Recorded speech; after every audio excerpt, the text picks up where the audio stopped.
Hi, how's it going, guys? My name is Takahata101, and welcome to the Unexpectables D&D live recording session. Now, we have a couple updates we got to go over here real fast. There is no fan art special this Monday, meaning the next Monday we're going to have a super long fan art special. So, Yeehaw. yeah, so yeehaw for that. I will unfortunately be unable to stream that live because I will be in the air flying down to Dallas, Texas. So that's all I can really say. Oh, Taka, yeah. does that mean we can LARP? Oh, wow, Goomba, that sounds... Well, Goomba, I have no. multiple sharp objects Goomba. in my house. If you come to my house and ask me this, I will use one without discrimination. Goomba, Bitch, I got 6 katanas and they can all kill. Guys, I'll be real with you. That just sounds awful. Like, just... Thank you. that just sounds rough, you know? It does. It's not that LARPing's bad. It's just, you know, it's you guys LARPing. It's just kind of like... Oh, I don't blame you. I don't fucking blame you. No, it's just I'm 6'2", guys. I mean, like... You're Borky's height. You're perfect. It's true. That just means we can go for the shins faster. It's true. Yeah, but Yeah, fun fact, the first and only time I ever played Call of Cthulhu was a LARP. No. And it was a bad experience. All right, Cthulhu's in the room. Get out. Oh, fuck. Just jumped through a window. And the one time I was almost pulled into a LARP was a bunch of Mary Sues and Gary Stews were playing Vampire the Masquerade, and they played so bad. They played so badly that after the session, I was like, okay, I'm going home. What do you mean? No, we're going to the park to all LARP. And I'm like, okay, well, you have fun with that. And they're like, it's on the way back to your place. Cool, so I have to walk with you dinguses for like fucking 12 blocks. Great. Now, I gotta... No, this is the rest of the stream. Just keep telling the story. I want to get into excruciating detail. How many of them were there? It was in San Francisco, so Oh, there's me oh! walking at 2 in the morning from the Tenderloin all the way up to my dorm room when I was back in college. There's me walking in the most dangerous fucking neighborhood in all of San Francisco with a bunch of dorks wearing fucking emo goth costumes. All fucking talking about their characters and how they're gonna like drink into the night and all fucking party and masquerade and shit. Well, and there's me in a fucking there's me in a jacket just like looking to the left and like trying to converse with the druggies so I don't look like I'm part of them. Now, real quick, Zito. Now, to be compared, they were doing a vampire style, like LARP thing in San Francisco. Yes. That is hard mode. X props to them. Now, real fat. One dude actually came up to me and asked me if I wanted to buy morphine. And watching with the crowd I was walking with, I'm like, I might consider it, my man. You don't say no. Well, the Red Stormcrow with 1,500 words. Anyone else think panics for a song on the stage should be Numa Numa? Well, there we go. No. There's a lot of subs flying through here, guys, real fast. But we got to do some quick introductions around this imaginary table that's not actually here. Let's start off with Senile Snake, everybody. Clap. Thank you. I deserve this. You do? Burn up. I'm Senile Snake. My Twitter is Senile Snake, and my Twitch is Senile Snake with the 3 instead of an E at the end. I play it. Yeah, good job. We're starting up a 3-man Bloodborne run. Ooh. That's gonna be with me, Nero Napier from the Unexpectables Discord, and my friend Hey Mr. Rabbit. So check that out in the coming days. Have fun with that. That sounds good. And Crisito. Hello, it is me, Chris Zito. You can find me at thetwitch.tv/Zito. Tomorrow I do art commissions. Friday I jerk around with fucking indie games. And on Sunday I do Monster Hunter with subs. That's not bad. Alrighty. Now, Gaijin Goomba. Well, I am Gaijin Goomba. You can find me here at Gaijin Goomba without an H, Taka. I will never let you live that down. Everywhere else, it is with an H. As far as streaming goes, I try to pick out games that have a whole lot of culture behind them, or a lot of ninjas, because if you've been here for any length of period of time, I am horribly obsessed with them and enjoy them greatly. And in fact, Taka sent me a great game What was it, Taka? I want you to explain it. It's Ninja Tycoon. Oh! I looked at it. I'm like, oh god! It's like if there were real? It's real. I'm playing, dude. I'm playing it Saturday. That sounds like a wacky time. I miss Tycoon games. Oh no, that's the thing is that Aki loves Tycoon games, so I might have her play it actually. So this is gonna be fun. There you go. The chat's just like weeb. I embrace. Hey!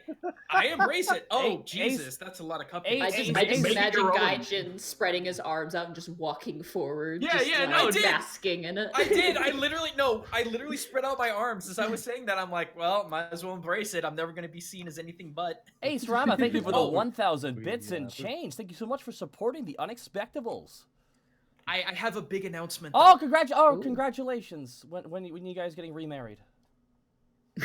I don't know. Are you going to be my best man? No. Double marriage. No, I have to be a good man first. Oh. No, tomorrow I'm releasing a gigantic labor of love. It's the first Witch Ninja about the Ninja Turtles. It's 19 minutes long. I'm so glad it's done, but it's one of my magnum opuses of cultural / ninja analysis in a franchise. So I'm really happy for it. That's a big one. Yeah. Rad. Yeah. That definitely. All right. Monty, our DM extraordinaire, what's going on? I have my Twitter, which is @MontyGlue, and then I have my Twitch, which is twitch.tv/MontyGlue. I will be doing an art stream tomorrow. And also in the coming month, hopefully I'll be doing I'm thinking a 12-hour charity stream. It's still kind of in the works. Ooh. I'm getting some game ideas. My one friend recommended Gang Beasts for one of the games. There's some other ones I might look into as well. But yeah, that's going to be all for charity for a local animal rescue, essentially, in the area. That's awesome. And yeah, it's going to to be fun. And I like doing stuff like that. So that's pretty dang awesome. I guess for me, you can find me here. Oh, Kayla Thean, thank you so much for the 1,000, for the 800 bits. Love you guys. Always make a bad day go better. Also in the works in writing up my own campaign. Congrats. And you can find me right here, and my Twitter, which is the same name, Takahata101. And starting yesterday, I started on a journey, guys. Let me tell you about Fred Space, guys. Tell us about Vision Quest. Let me tell you about my Vision Quest. There, Zito.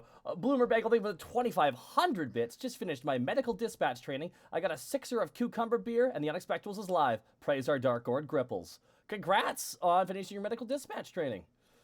Congrats, dude. So I'm playing Dead Space every Tuesdays and Thursdays, and I gotta be real with you guys. I'm not good with these games. The truest Vision Quest. I'm like,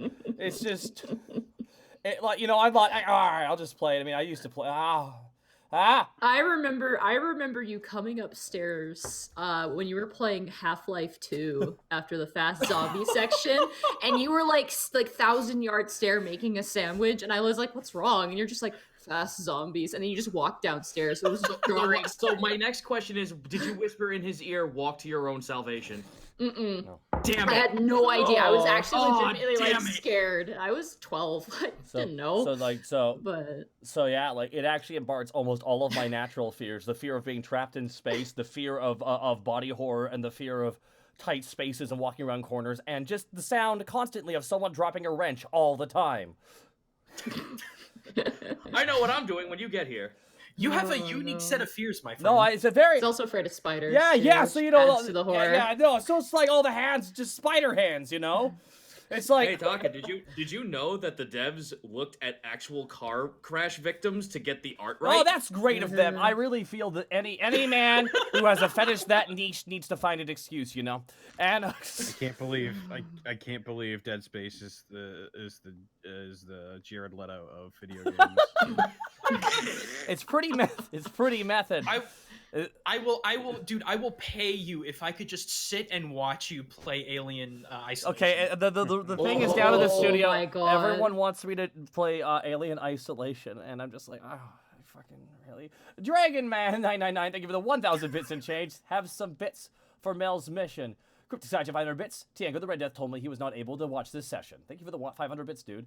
But yeah, we'll have to see what happens when I go down to the studio, guys. But but yeah. Anyways, tomorrow night, 7 o'clock, we'll be continuing on with Fred Space. Get it or get out. Okay. So guys, real quick again, there will be no fan art special this coming Monday, but this coming Wednesday, no problem with the next episode. Just again, of course, please thank you so much for supporting the podcast, and thank you so much for picking up the merch. I'm hoping that I've ordered something. I hope it arrives. Ooh. Yeah, all right. I hope it arrives soon here too.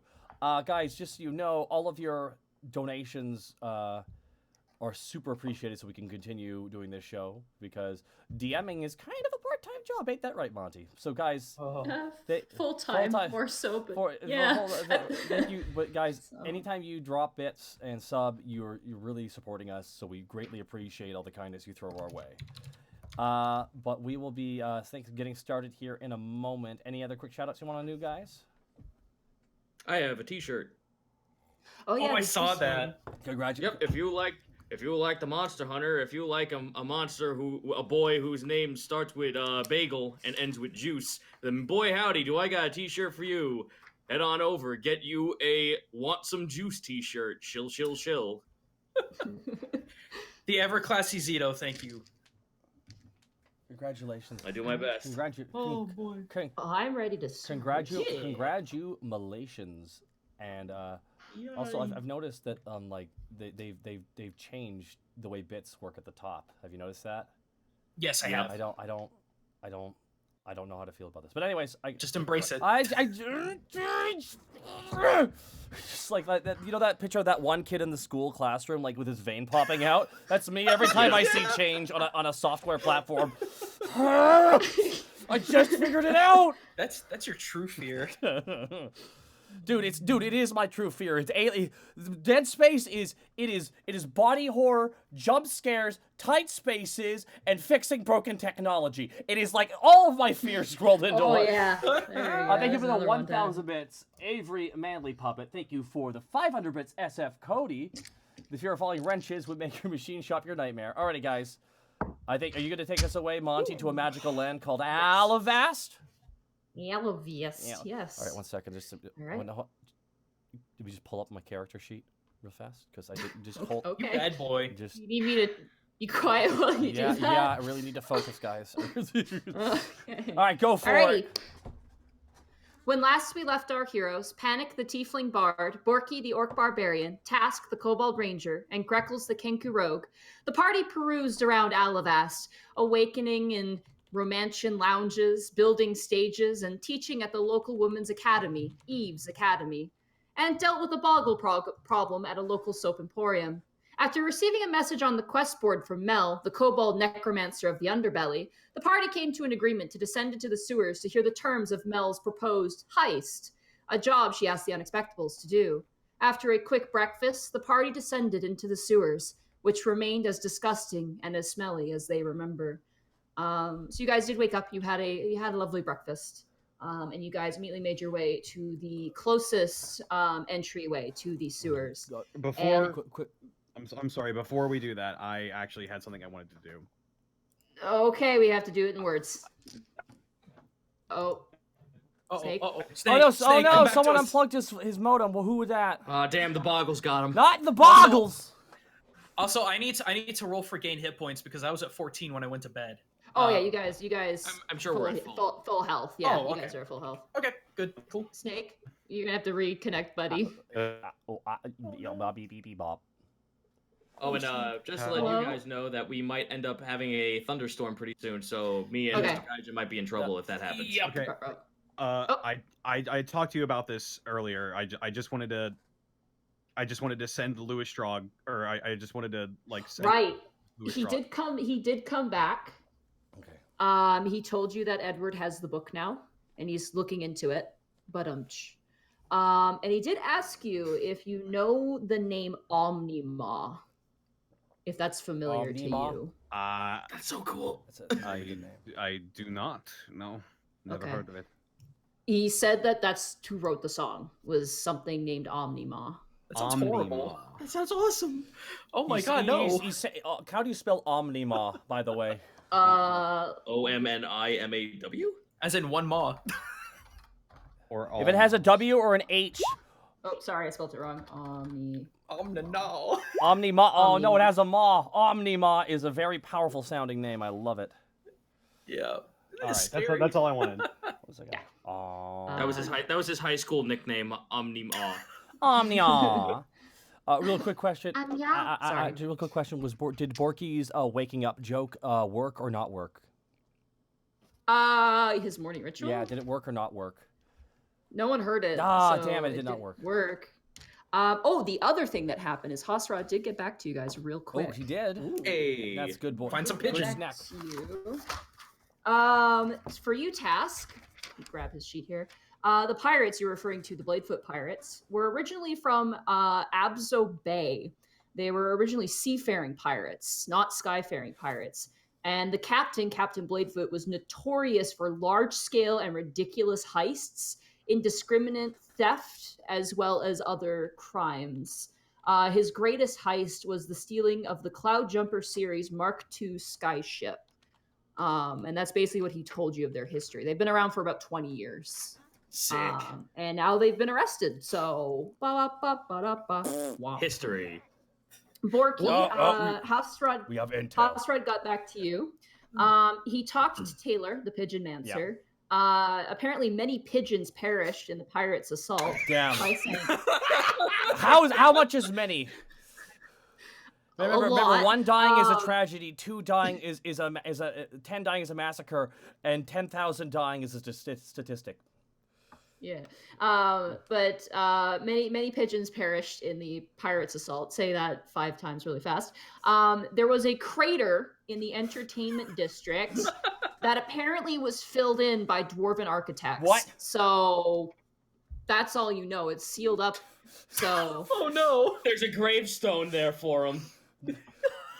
Now, does Hosrod know does Hosrod know the exact location of the impact site? Yes, he does. We will call. I'm going to call. Said, okay, we're going to call that in-universe first impact. Oh God, I knew you were going to do that. All right. Well, they laid more cobblestone on top of that, so good luck. Kind of, it's obvious. It's the newest one. Additionally, he found out about your pirates who got smuggled in. Oh shoot! He found out they're called the Blood Spill Smugglers. The Blood Spill Smugglers. Yeah. The captain's name is Vanalax. Blood Spill Smugglers. Yeah. Smugglers. Okay, sorry. I'm writing a lot of stuff down. Mm-hmm. And it's Captain Vanalax, and he works with his daughter Varuna. Captain Vanalax. Oh my! How do you spell Vanalax? Vanalax. Is it Vanalax? There you go, just like that. Okay, it is Vanalax, Captain Vanalax. And then his daughter is Varuna, which is spelled like that. Daughter Varuna. They lead a band of pirates across most of the Western Sea, so Hasrai couldn't pinpoint exactly where you came from. The thing that he found the most intriguing is that these particular smugglers only work at night. Which, I mean, they're smugglers, so Western probably a reason there. Seas work at night. But Hasrad said if you want to find out more, you probably would have to find them. Okay, I will keep an eye out for the Blood Spill Smugglers. And Borky asked Panic very nicely to write it all down for him, and he did. Yeah. So Panic, you know about that. So after that, you guys do descend into the sewers. Once again, smells great. Just breathe it in. I wanna make it a point really quick that I'm leaving the hat at home. Okay. So you guys descend down. Who's going in last? I think that'll be me. Okay, I think I'll go you Greckles. slide over the grate on top and descend down into the sewer. And as you descend down, I want Tass to roll a perception check because you have the greatest dark vision. Can do. Does Task catch it? And yeah, I have 120 dark vision. That's a lot. 21. 21. There's a 1 on the other side of that. That's scary. You sort of span out. You guys have never entered the underbelly through this entrance. This is new. And seeing kind of where it is interesting. You do notice as you're kind of spanning the distance of there's 2 tunnels leading either side, left or right. You do notice a snake dart past you and like coil up the ladder and then go through one of the holes. Was that horse? Just kind of give you guys a little bit of nod, like, "Hey, what's going on?" And then was that horse rods? I can never tell. Yeah, it was. As you kind of span the distance, Task, you see almost like a deer's eyes in the headlights. You see 2 large, bulbous eyes staring at you from around a corner. I stare back. It moves forward closer to you guys. I get everyone's attention and point out the direction. Is that Derek? Something's coming. Is that Derek or Eric? What was his name? You see... It was John. Yeah, his name was John. You see the flesh golem, John, lumbering towards you like a machine, like a puppet. Hi, John. Hope someone got the skull. I guess you're here to take us to Mel. As he approaches you about 20 feet away, the skull ignites like a candle being lit. That's sick! And you see John like twitch down, like almost kind of crunch in. His fingers curl and snap, and then he just shoots up, turns around like a toy soldier, begins to walk. Ooh. Oh, well, that's a new feature, John. Good for you, buddy. Let's go. Oh, boy. And you guys walk. As you guys walk, it's what you're used to. Dirty, slimy cobblestone. Kind of have to watch yourself so you don't step in anything. Lots of rats. A few snakes. You do notice a few snakes. Panic, why did you wear your good outfit down here? You know what the risk is. Oh. Oh no. Oh no. We lost. Oh, you're roboting. You're roboting. Oh my dude. god. He's wearing a scarf too tight around his mouth. There we go. Did you I wear? can clean it anytime I want. That's fair. I have the magic, and he makes some sparkles on his hand. You sparkle delightfully. Yes. And some of the rats are just like, oh, and then run off. Ooh, huh? Like the rats from Wallace and Gromit clapping when the rocket ship is launching off.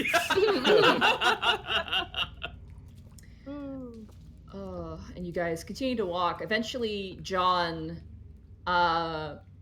turns a corner, and his footsteps are like, and then as he begins to walk on what looks like sort of cobbled together docks above the sewer water, which is flowing kind of over the canal. It's got some disgusting film on the top too. It's really gross. Oh, rad. Yeehaw. This is what You happens guys when you pour bacon fat He wants us down the sink. Taka. No. Gross. So, I guess he wants us to go up. Yeah, he's currently just walking. He's not stopping for you either. He is set on like an automated path, and he is not slowing down. And he keeps moving forward. I guess just follow the boy. Yeah, you watch as he kind of steps over. At one point, his foot gets stuck in a hole. He just stops. You hear the snap and the break of wood, and he just looks down. And then, like, there's a moment where you see the one gear in his head sort of working, and he, like, figures out to lift the foot out of the hole and then continue on his way. My God, he's learning. And he keeps stepping forward. I want you all to roll perceptions checks with odor for smell. Perceptions? Very well. Yeehaw. 12. God, it's gross down here. That's a 10. Ooh, it's awful. 7. I am just 1 second. 13. Okay. It smells like obviously fecal matter. There's a strange, almost waxiness to it as well. And it's stagnant. The air, unlike the other parts where like the water is pretty flowing, this is very stagnant. It's almost like a dump, like just sitting. And as you walk, who rolled the lowest? Oh, okay. Panic did. Panic, as you're walking, you hear a. No. Yep.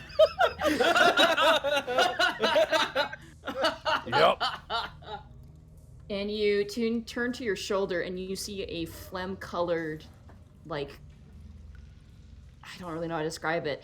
It's got the consistency of, like, thinned Vaseline, just kind of rolling down the shoulder of your jacket. Ah, nice amoeba you got there, You got a nice amoeba you got there, You got Panic. something on you. I just fucking like. Wait. I look to see what is it doing anything to my jacket besides messing it up? It's staining it and sliding down your shoulder. I like wipe it off and then prestidigitation. Yeah, you clean yourself up and it splats to the ground, just making kind of a stain. Almost hits your boots. I want a rain jacket down here. Why did I agree to this? It's because I flipped a coin and we thought, let's hear out the heist. Now remember, if the heist seems at all weird, we say no and we run away for a while. Sound good? We always talked about this. We don't have to run away. We just don't have to agree to something we feel is uncomfortable. Who's in the front? I guess Just me. You're in the front. Okay, who's in the back? I guess I would still be in the back. All right. So you guys keep pressing forward. John is he has moments where he kind of just stops and he's kind of loading like a GPS, like where to go. But I just In imagine a quarter mile, turn left. the signal's bad in the sewers. You gotta understand, guys. Can we give him that young, like, sexy female voice in the half of these GPS? Yeah, Red. your Uber ride is here. No, even better. No, it needs to have the GPS voice, guys. It needs to have the GPS voice of His Paul Newman. Everybody, go make a left turn. His jaw just snaps open.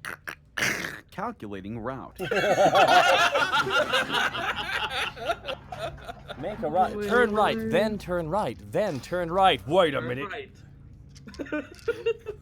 okay. Your destination should be on the right.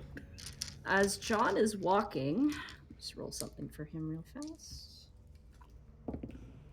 Oh. Okay. Oh no. Okay. John walks forward, and as he does, he walks, kind of slows down a little bit, and then his pace returns to normal, and you notice some of his flesh is beginning to kind of burn off a little bit. Oh. Slipping off the skin. Just go. Task, is he melting? Borky's behind Yes, Task. he is. No, I don't know. Is that what happens when you're undead? You melt. One of the things that could happen. Task, I want you to make a perception check. Oh, goody, here we go. Perception. Those. 25. Whoa. You are like talking to Borky, and as you turn and you move forward, your foot hits something and you stop instinctually, and you notice in front of you, the air in front of you warbles and shifts. Whoa, stop the party, stop the fun bus. What? Look at the air, it's physically moving. We As do you not want to turn down breathe this shit in. As you turn down the expanse of it, you see a rat currently squirming in this wall, melting until it's nothing. Can we possibly say to John, like, you might want to back up? John just keeps walking. Oh, good. Wait a minute. Wait, Borky pulls out his axe and just kind of like actually, Borky pulls out his regular spear out of his bag of holding. Just his regular spear. Borky puts the metal head into he puts it into the kind of the air. Into the air? Into the... As you do... Yeah. Into the thing in front of Task. You begin to push the spear in, and it goes... and then it begins to shake and jiggle and come together. I need everybody to roll initiative. Oh, God damn it! I knew you were gonna do that. Oh yeah! I'm super happy I got that high perception. 7. Why are we fighting a gelatinous cube? 22. 23. Alright. 13. It's not a question of why, it's a question of why not. And these boys ain't got no organs. Ugh. Real quick, Snake, can you say something? Huh? Okay, you're fine. I just want to make sure your voice. I want to make sure your voice is loud enough because the music. Oh, is it loud? It's a little bit, but it's okay. I can Only turn a it down. smidge. Just a smidge. There we go. There we go. Turn There we it down go. a bit. And then Borky. A fat 7. Yeah. I'm gonna have to get creative here. There's not gonna be a turn order for this, so I'll just have to manually say your guys' turn order. Okay. Let me roll. This guy's got a -4 in his. Well, he's Nat a cube. 20! Oh, he's going last. Okay. He is a cube. Yeah. Yield slides. All right, Panic, you're up first. The wall begins to convulse, and as it does, it drops the rat, and it goes patunk into the water, kind of rippling the surface. As you now see coming together, this giant square, kind of dancing back and forth form of the gelatinous cube.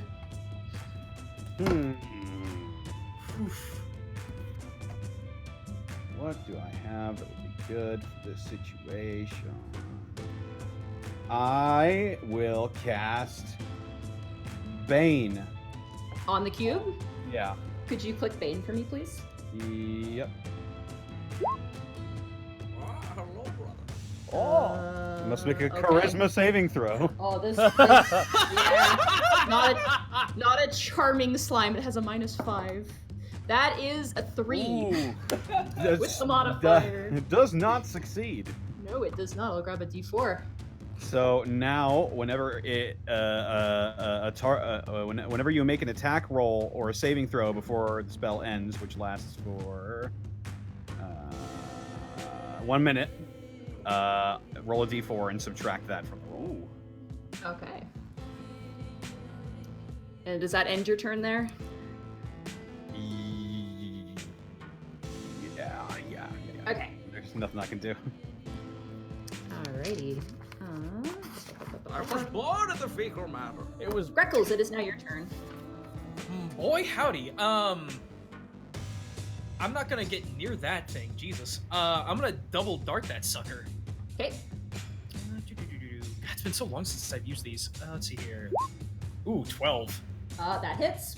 Cool. It is a big fat cube after all. So, 8. Ooh, not bad. I assume- You Sorry. swing and you hit it with the first dart, and it like begins to jiggle and kind of move around like as if it's in pain. Oh, all right. Let me throw that second. Okay, Skadoosh, 19. that hits. Roll for damage. 7 damage. Not bad, not bad. Yeah, I would assume that this thing doesn't have organs to sneak attack on. You do at one point like throw a dart and it goes through it, and as it does, you hear like a splatting noise, and then like the movement. And you see that you've darted out a fish that it seems to have swallowed. The fish is now as a dart, and it is now like flailing around on the ground. Dick. Of course, the bird would go for the fish. Hey, Task, gotta eat. you are right in front of this thing. So if you move, you will take an attack of opportunity, but it does a bane. But you and Borky are right in front of it at the moment. Well, me being in front of this thing's kinda stupid, but am I gonna get any disadvantages to being this close to the thing and using my Yes. arrow? Absolutely. Fuck that noise! This thing has already taken damage, yes? Yes, it has. Okay, cool. So my Colossal Slayer actually works on this, even if I do minimal damage. I keep imagining a giant blobby from Hotel Transylvania. I don't know why. Yeah, except for square. Yeah. Do I have a question? Since I get 2 basic attacks now at level 5, does that also count for my melee, not just my ranged? That's a good question. I actually did not look into that. I think it's ranged, but I'm not sure. Let me look real quick. Because if it's base attack, I would think that it means for both, but I want to see what you say. Just take a look here. Sorry for the pause, guys. It's all good. Yeah, sorry. No, I didn't think I'd be in a close quarters combat situation. I have an answer, I just didn't think it would happen. It doesn't specify, so beginning at 5th level, you can attack twice instead of once. It makes sense because rangers can also be close range. Yep. Yes. So you can attack twice with your dagger. Absolutely. Alright, so first thing, Hunter's Mark. Absolutely. I will mark it. Mark, and we're gonna punch this sucker in the non-existent jaw with a short sword. Nice. Hoo-ah, 26. That hits. Nice. Holy shit. 9 piercing. 9, now I've rolled a Colossus Slayer. Okay. That'd be a 1d6. It's a 2. 2. And then the Hunter's Mark as well. Oh wait, hold on, let me just double check something real quick. Colossus Slayer is a 1d8. So I gotta roll the 1d8 for Colossus Slayer. That was for Hunter's Mark. Yeah, we just say it's for Hunter's Mark. What happened to my dice roller? Here you are. Stupid idiot. Here you are. 6 points of damage. 6, not bad. You pull out the short sword and you're like, this is weird. But after fighting that bear, you swing once and you slice off the corner of it, which slides and slops into the water. You watch as it kind of breaks up the film on the top and then drifts away down the current. Then you take it again and you're gonna go to attack again. Oh, I could. Oh, that's right. Bonus. That's right. Yeah. Jesus. Yeah. Shit. Okay, here I go. Slice it again. 24. Down it. Yep. 9. Let me roll. Damn. Let me roll them damage bonuses. Damn, dude. So that will be. I mean, I don't like to be close quarters, but fuck it. I guess I can't defend myself that way. There's the 6. That's a 2, and the 8 is an 8. So that's 10 damage. 19 Nice. That is, 19 damage. Holy shit, that makes him down too. Not bad, not bad. You once again turn again and you slice off the other corner, and the gelatinous cube begins to spit out some of the stuff that's inside of it, almost as kind of a pain response, though it probably can't feel pain. Borky, it is now your turn. I'm gonna ask you a question out of character. I have to throw the lightning, right? I have to throw that lightning spear? Yes. If not, it's with disadvantage. Now, if I were to I move believe. back, I would take an attack of opportunity? Yes, it would get a hit on you. No point. Maybe, if it rolls well. We're not worried about that. Borky goes into a rage. Okay. Go into your rage. It's your first rage of the day. Yes, it is Borky's first rage of the day. And Borky is gonna start slashing away. Alright. Stupid cube. That's all I have to say. And Borky just swings his great axe down on the beast. 16. Okay. 16, that hits. 9 plus rage, so we'll 2 for rage, that's 11. 11. All right, and I'll And then you can attack again. and Borky's gonna swing again. Borky just swing, and then another axe swing. 16. 16 again. And Alrighty. Borky Roll hits damage. 17. God. Holy shit. Plus 2 Wow. for rage. 19. Nice. So, Task, as you are like, you do a quick chop chop with very quick, like, dexterous movements, Borky just kind of like a machine that breaks up concrete goes, die, die, die, die, die. Oh god. Borky's just Smashing the cube and just like shoveling some of it into the water and just smashing like a jello death until there's literally nothing left and he's just like and just covered with ooze. It does burn you a little bit, Ow. but not enough to do damage. I'm really angry that I can't find tubs. I needed that. And Borky holsters his axe. All right, quick. I take it after that madness, it's dead. Yeah, oh, it's totally dead. It didn't even get to move. Roll in for survival to collect some of that goop. Yeah, let me help out with that. Ooh, that's a big 3. 24. Okay, I want you to roll a dexterity check, Task. Oh no. Okay. Check or save? Just a straight check. Check 8. Okay. You, Greckles, you're fumbling trying to find something to put it in that you don't get a chance to as it slips and slides away. Task, you are able to identify where most of it is, but as you go to scoop it up, you realize you weren't fast enough and it's been contaminated with whatever else has been kind of dripping around in the sewer. You do have it, but you don't know if it's going to be useful in that state, considering it's been kind of... If it's grossed out, if I can like physically see that it's grossed out and not even worth it, I'm not bringing contaminated goods on the road. I'm getting rid of it. Okay. I've got a question. Mm-hmm. Would theoretically, I can clean things with prestidigitation. Could I clean the ooze? I'm going to say no. Okay. Wait a fucking hot second. Hey, Tass. I have lesser restoration. What? That works on people. Damn it. I would say it doesn't work on non-living. Fair enough. Fair enough. I was just You like, can't heal the ooze. Can Borky Before you bring him back to life and he comes back with a vengeance. Borky like takes a nice towel out of his bag, by the way, and just like carefully towels himself off. Damn shame. I had to do that. Just a damn shame. Why? Just a Could you- damn shame. That's what it is. Could you imagine this thing coming back to life as like a poo gelatinous cube? Taurus begins to lick the Taurus, ground. Taurus, no. No, stop, Heal, stop, spit that heal, out. heal, spit out. He does. He spits it out. All right. Just like he just does that thing like a golden retriever does, where it just takes its tongue and just drags it across the ground. we And you manage to wipe it off real Now fast. we need to. Ugh. Well, that was weird. Anyways, we gotta keep following the John, right? His name was John. Yeah, Yeah, how we is need- how is John hurry isn't up. too far away. He's about like probably about 40 feet Thanks, away at John. this point. Anyways. Now I just go. And Borky just kind of like just carefully wiping himself off. After that hot mess, I'll keep an eye on the back just to make sure we don't get snuck up on or anything in here. Okay. The order is the same. You're in the back. Tasks are in the front. Okay. You keep walking. You guys kind of have to run a little bit, and as you guys are running, like boom, boom, boom, your feet kind of echo across these boards. Kind of rickety, but they're able to keep you guys up, which is good. And you manage to catch up to John, who is just, he doesn't care. His flesh is still burning from the ooze a little bit, and he's just like... At one point, you guys reach a 4-way disconnect, and once again, John stops, recalculating. Marker placed. The map has been updated. He just, like a machine, just walks forward, and he goes into the water.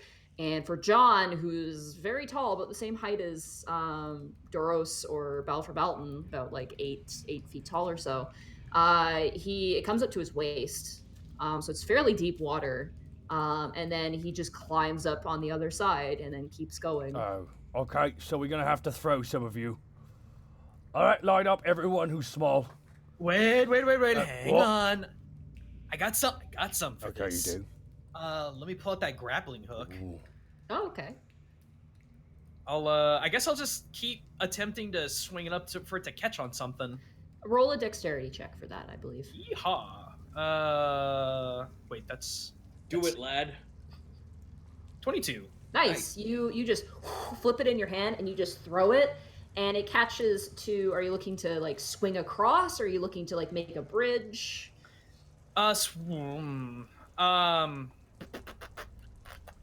Can I do an intelligence check to determine what might be the better course of action between Sure, bridging? absolutely. That's an 18. You think swinging across would probably be better? I figured as much. So yeah, I'll have it set to kind of swing across.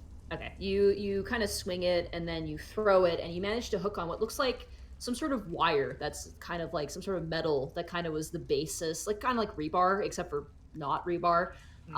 That's kind of extruding out. The place is kind of decrepit. Obviously, a lot of dwarven architects don't come down here a whole lot. So you managed to get your grappling hook to swing around that and completely notch and tie. So you have the rope in your hand as John has made himself onto the other side and is beginning to walk. I'll give it a couple tugs, make sure it's secure. Tight. You're good to go. Task, can you give me an arrow right quick?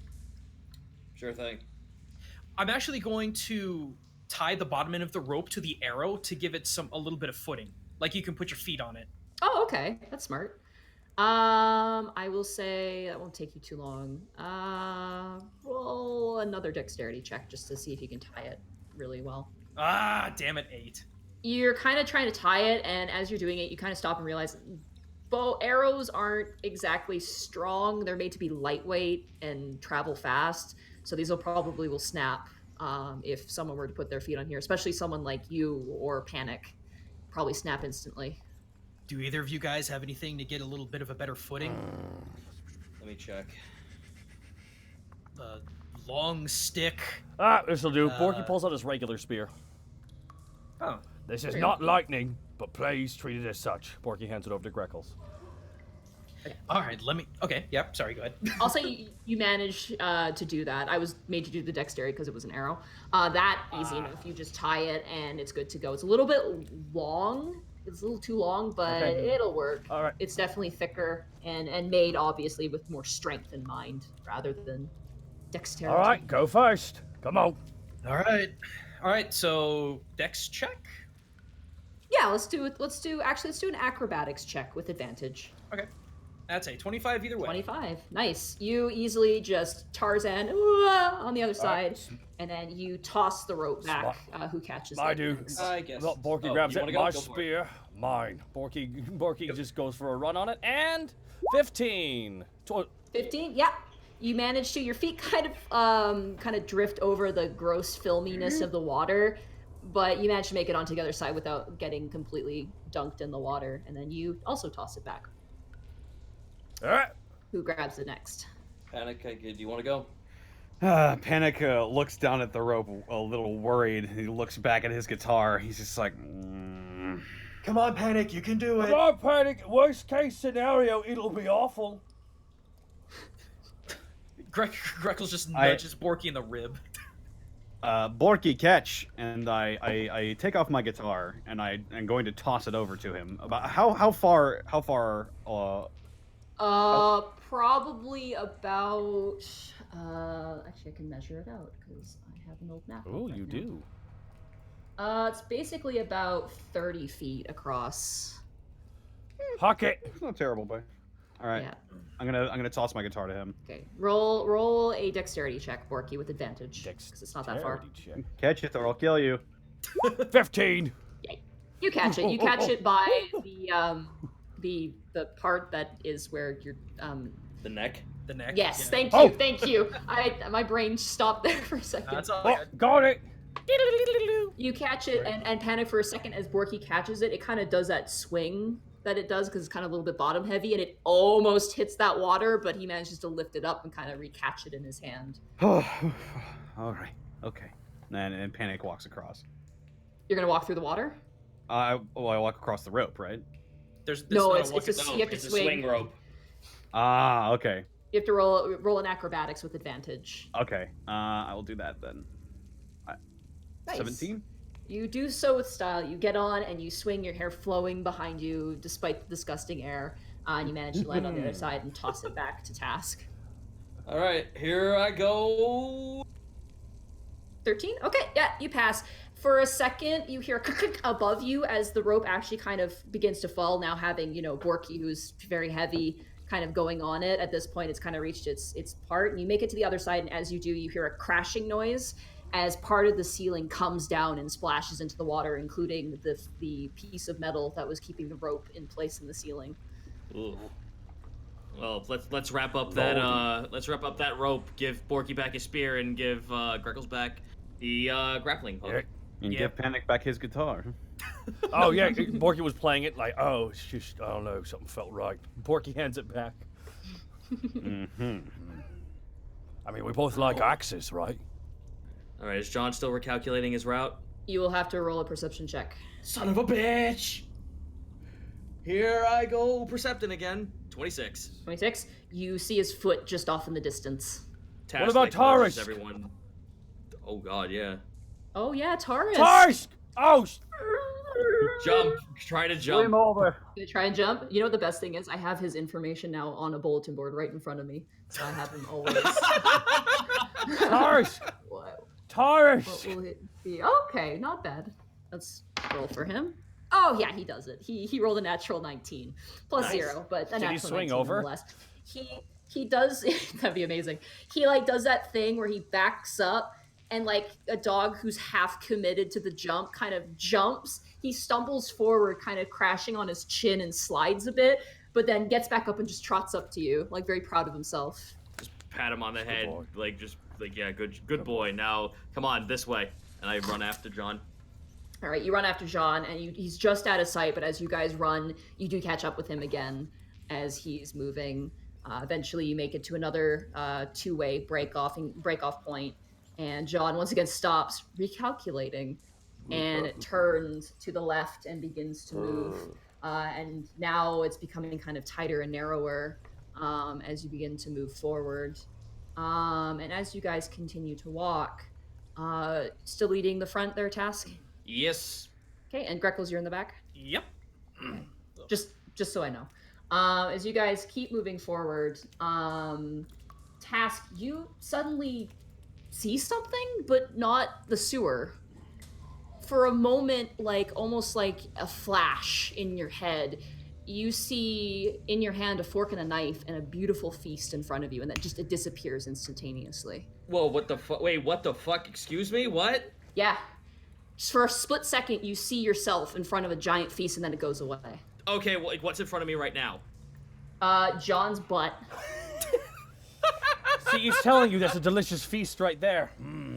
Task, Let's call him. Task, like, fucking, like, slams his fist into the wall, stopping everyone. You didn't see that, did you? What? Yeah, I know. Tar landed right on his head. See what? As you slam the wall, more of that disgusting stuff that ended up on Panic just from the vibrations begins to, like, fall on the ground around you guys. Oh. Something flashed in front of me. It looked like I was standing in front of, like, a dinner plate with food. And then when I snapped out of it, John was in front of me. I'm gonna walk in front of Task. You're gonna move in front of him? Yeah, a little bit, just to see what he's talking about. Okay. You step in front of him, and you just stand there. You just. Yeah, I'm waiting. I'm waiting for the weird magical flash of me sitting at a table. Nothing happens. And then the water next to you begins to bubble, and bubble, and bubble, until two tendrils expand out from the water, lashing, and then lash out to you guys. Everybody roll initiative again. God damn it! What is happening? This was such a bad idea. 14. Ah! 23. But fun, though. Okay, 14, 23. Here I go with an 8. Oh, 23 for Greckles. Not bad. Let me grab the music here. Greckles, Borky. We actually got a map this time. Borky. Oh no. And then... When Panic moved forward, all of a sudden tentacles came out of places. Who could have guessed? Panic. Okay, and then I gotta roll. What's this thing's initiative? My room. It's been so long since I've been here. Let me find some music. I hope Grandma didn't come back. Hello, Shani! Gobbledygooky. Oh shit. Okay, that's a natural 20. Oh, that's not good. I guess it makes sense because it kind of ambushed you guys. yeah. Alrighty. Whoa, this beautiful visage before you. We're in a fucking sewer! Yeah. As you guys panic, as you move forward and you see the tentacles now extend, you see a large maw of teeth extend out from the water, covered in filth and recess. It has two long tendrils that snap out towards you. Specifically, it's going to aim for you, Task. Oh, if this thing's psychic, oh. I think it might be. 6, that is a 14. So, what? Oh, against my AC? Yeah. No. Okay, it lunges out with its teeth and like goes sideways to snap at you, and you jump up in the air instinctually, and then kind of move down. Oh, I forgot to move it on its turn, sorry. Move forward. And you kind of land on the side of its head and kind of slip back, and it turns out with two tentacles and begins to lunge at you. Ooh, that's a 20. Okay, well that's gonna hit. That's gonna hit you. That is going to be... Oof, shit. Okay. 9 plus... That is going to be 12 points of piercing damage. Fucking hell. And I need you to make a DC 15 Constitution saving throw. Oh wait, no, you're immune to disease or poison, aren't you? No, that was a... Remember that was a spell that we had at the very beginning of the game that kind of like stuck there for no reason on the sheet? Oh, I thought that was just a natural thing as a... Let me double check though, cause... Yeah, let's double check that, because... So Yeah, 'cause real fast, I could be wrong. What is this thing called again? You have no idea? Yeah, we don't know what it is. Let me see. Ranger, D&D. Primeval awareness, spellcasting... I don't think I have resistance to poison. I think that sounds like something I could have, but I'm not sure. Favorite enemy, natural Is it a explorer. kobold thing? No, I thought it was a thing that just not druids, rangers get. It doesn't look like it. No, it doesn't look like it. That sounds like something that occurred in 3.5, so I Maybe can't that's where I'm getting confused, yeah. Yeah. Okay, then I will need you to make a DC 15 Constitution saving throw. Here I go. A 20. 20? All right, you're fine. You feel a pulsing pain in your body, but you have a resilience to you. And you're just able to shrug it off. It brings and rears its other tentacle to attack. Let's roll a 1d4 to find out. It's gonna attack you, Borky. Oh! That is plus 6. That is a 19 to hit you. It does hit Borky. It does hit you? Yes, it does. Okay. Jeez, okay, that's plus... Oh. Oh, wait, hold on. Zito, I'm sorry, I rolled the wrong damage for you. It was 12, you said before, wasn't it? Yeah, that's incorrect. It shouldn't be 12. What should it be? Let me re-roll it. Now it's going to be 10. Sorry, I rolled the wrong die. Oh, okay My then. bad. Congrats, you got healed for 2. Borky, you get hit for 7 points of bludgeoning damage. Damn. And I need you to make a... oh wow, I read the wrong thing for the poison too. I need you to make a athletics check for me. Athletics check. Oh, lordy, here we go. Borky. 24. Nice. The thing tries to wrap its tentacle around you, and you just flex it away. You like backhand it away from you. It's daytime. That ends its turn. And as it ends its turn, you begin to hear Greckles, you hear a behind you as something falls from the roof. Oh God. Oh Jesus. Oh, that's fun. Ah! And then another around the other What is side. dropping around us? Is it ooh? They appear to be phlegm-colored giant puddles of grossness. Oh! That appear to be quite excited. And they are going to move towards you. This one is. Oh, this looks like a good time. Wiggle, wiggle, wiggle. Wiggle, wiggle, This wiggle. one is actually going to begin to climb the wall Ugh. on the other side. It's going to make its way. So one drops down on our side and one drops across the way? Okay. Yep. So this one here, how far can you? Oh wow, you're super slow. It begins to crawl up the side. That one moves up to you, Greckles, and it is going to attempt to attack you. That is a 12. That misses. All right. It like almost like engulfs you, tries to engulf you, but you manage to kind of like duck underneath it and kind of sidestep it a little bit. And it begins to bubble and pop. You see like a little rat skull kind of be spewed out of it and that kind of lands to the side. Oof. That ends their turn. It is now your turn, Greckles. I'm trying to think. Like, so is the water obviously deep? Like, if this thing just Yeah. came out of it? It looks pretty deep, and like the film has all been sullied away. This thing was probably looking at the mouth as it opened to attack Task. It looks like it's been just sitting there drinking it. Oh. Because, see, what I'm trying to figure out, because if I've got a base land speed of 40, but the hood gives me 60 swim, I don't know how that would work between one part land, one part in water. I would say that the water you'd be diving into would count as difficult terrain. Okay. I wonder then, because, hang on, let me click mobile real quick. No decrease to speed or dashing in bad terrain, but this is different bad terrain. That's not natural terrain. That's running. Yeah.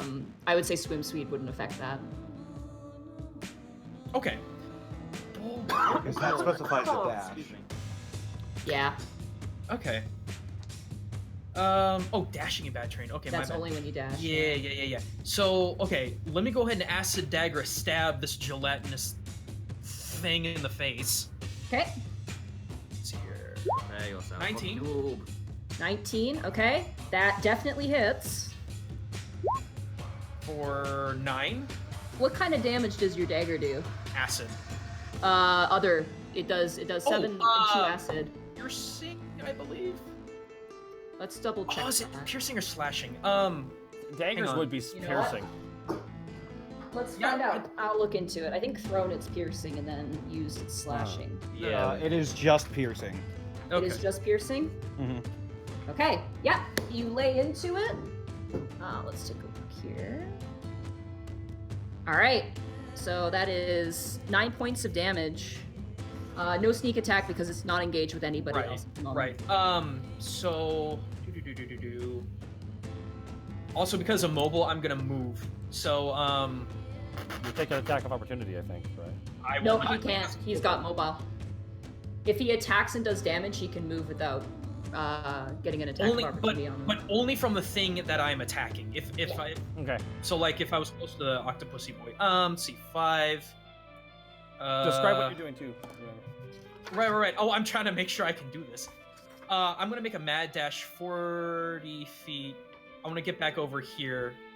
Do I need to go ahead and roll an athletics check to get, or a acrobatics to get over Good Boy? Yeah, I'll say with advantage because you guys are friends. I think. Tarsk is. Oh, that's a nat 20. Nat 20. You like full on Olympic style like vault over him, and you even do like a cool 3-point landing slide, and then stand up with your dagger kind of flipped in your hand. Hang on, I want to make sure that's the correct distance. So basically, what I did is I got the heck out. Oh, it is one more up. Flipped over Tarsk, and am getting repositioned away so I can move and strike. Yeah. All right, Borky, it's now your turn. Oh, Borky's seeing the bird run away. Now, here's a quick question: can I push someone else out of combat and take their spot? Is there like a rule for that necessarily? There's help. I know you can do a help action. Because I'd like, if possible, I'd like to help Task and like just pull him back and get him out of combat with that, and take his spot if that takes up one of my actions.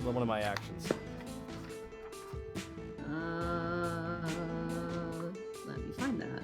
Actions in combat, 192. Sorry, I just want to check these things. Absolutely.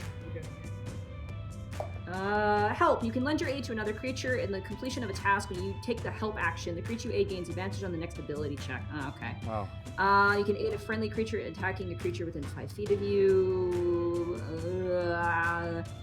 I mean, we could do it where you could throw him. Oh. Toss It would take an me. action, but you could toss Task. Could I move forward and toss Task? Let's just grab him by the scruff of his neck and just chuck him Grekel's way. Around Grekel's way? Yeah, for sure. I will accept these terms. You will not resist. Task, Okay. I love you. That will take your action. I want you to roll a strength check just to control your strength when you throw him. 16. 16. Task, you feel a large hand grab the back of the cuff of your cowl that you have, and you are just tossed. You kind of do like a front flip, but you manage to land like T-pose and like raise up your hand, and once again the rats are like, amazing. This is really Same good. rats with sunglasses going. A lot of events are happening That will tonight. be good. I'm gonna put you right actually over here. Oh, that's good. No worries. Right Do I still have one action? You have a bonus action. Oh, bonus action. Well, in for a penny, Borky goes into another rage, I guess.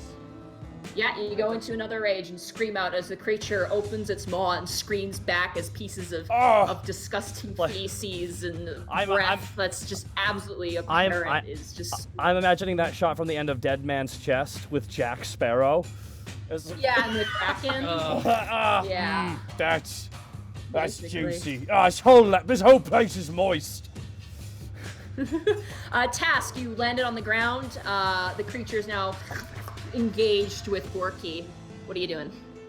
Well, friend, I'm gonna go. I'm gonna pay you back for that damage. Let's go ahead and put a hunter's on that boy. All right, hunter's mark. And take a shot. Nice. Hunter's mark and longbow. 29. That hits. That absolutely hits. That's an 8 plus 2. Let me do my hunter's mark damage. The 2 doesn't count because it hasn't taken damage yet. Oh, it hasn't. Okay, very well. Let me just do the hunter's mark damage then. So that's 13. That's nothing to sneeze at. And let's roll again for another shot. Hoo-ha! 24. Nice. Another hit. Solid hit. It's adding that extra number because of the crit, yeah. So my it's crit. 9. Jesus Christ, my crit's at 30. Yeah. Yeah, that's nuts. That's 9 plus 2, so that's 11 plus hunter's mark again. 6. Nice. So that's 9, 2, that's 11 plus 6. That's 17 points of damage. Holy shit. So that puts him down to this much health. Not bad. You fire the first arrow and it lands right where an eye should be, but there is no eye there. And it just goes and like recoils back. Then you see its leg and you shoot the leg and it kind of stumbles forward. It has a leg? Yeah, it has Does it have one leg or three legs? Like octopus leg. How many legs does it have? You see two currently out of the water. The bottom end of it is still kind of coming out of the water still.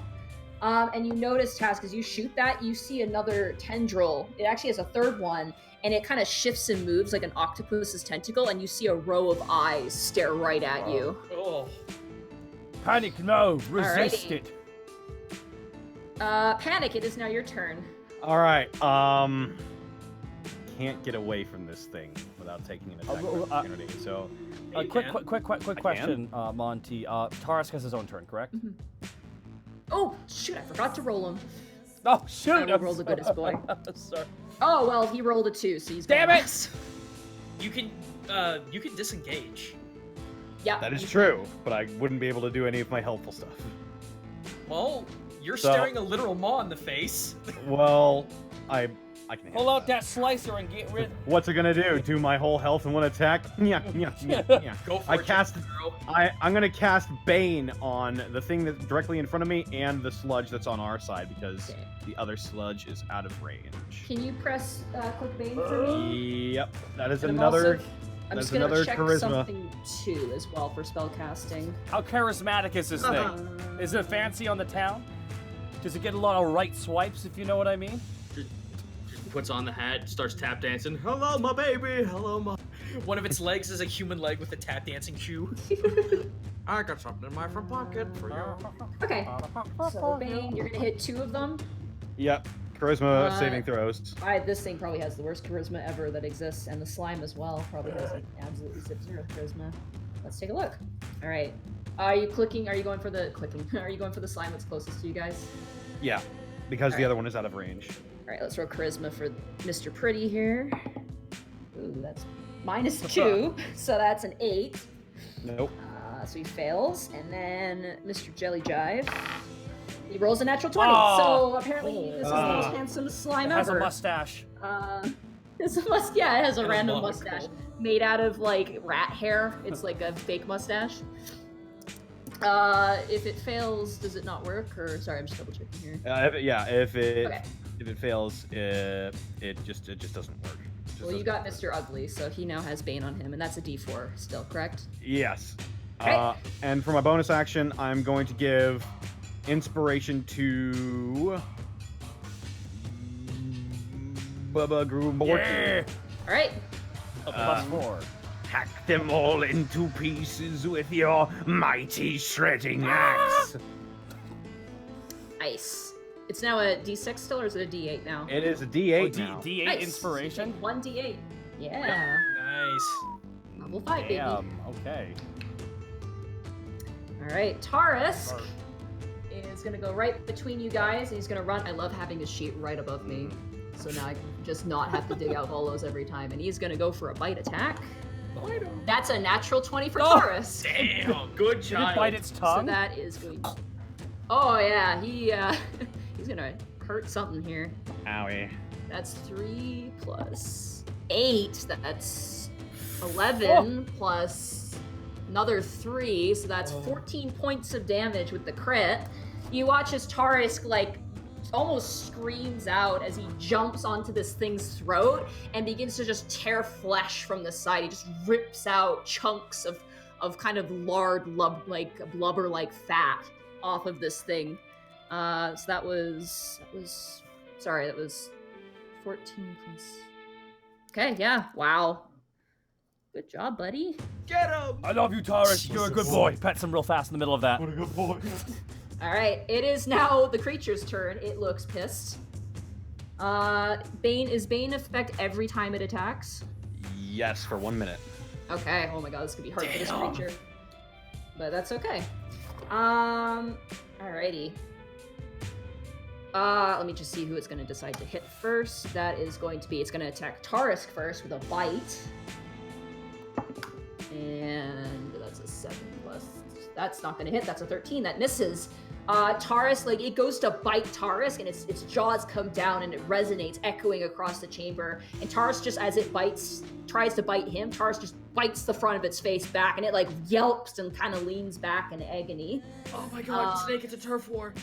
And then it's going to target you, Panic, with a tentacle. Oh, no. Panic, resist it. That's an 18. I'm going to roll the Bane. Mm-hmm. The -4, so that's a 14. Plus its attack bonus, which is +6. Oh, that's a 20. Oh, shit. Damn it. So I was going to say it didn't hit, but yeah. No, I assume it hits now. Yep, sure does.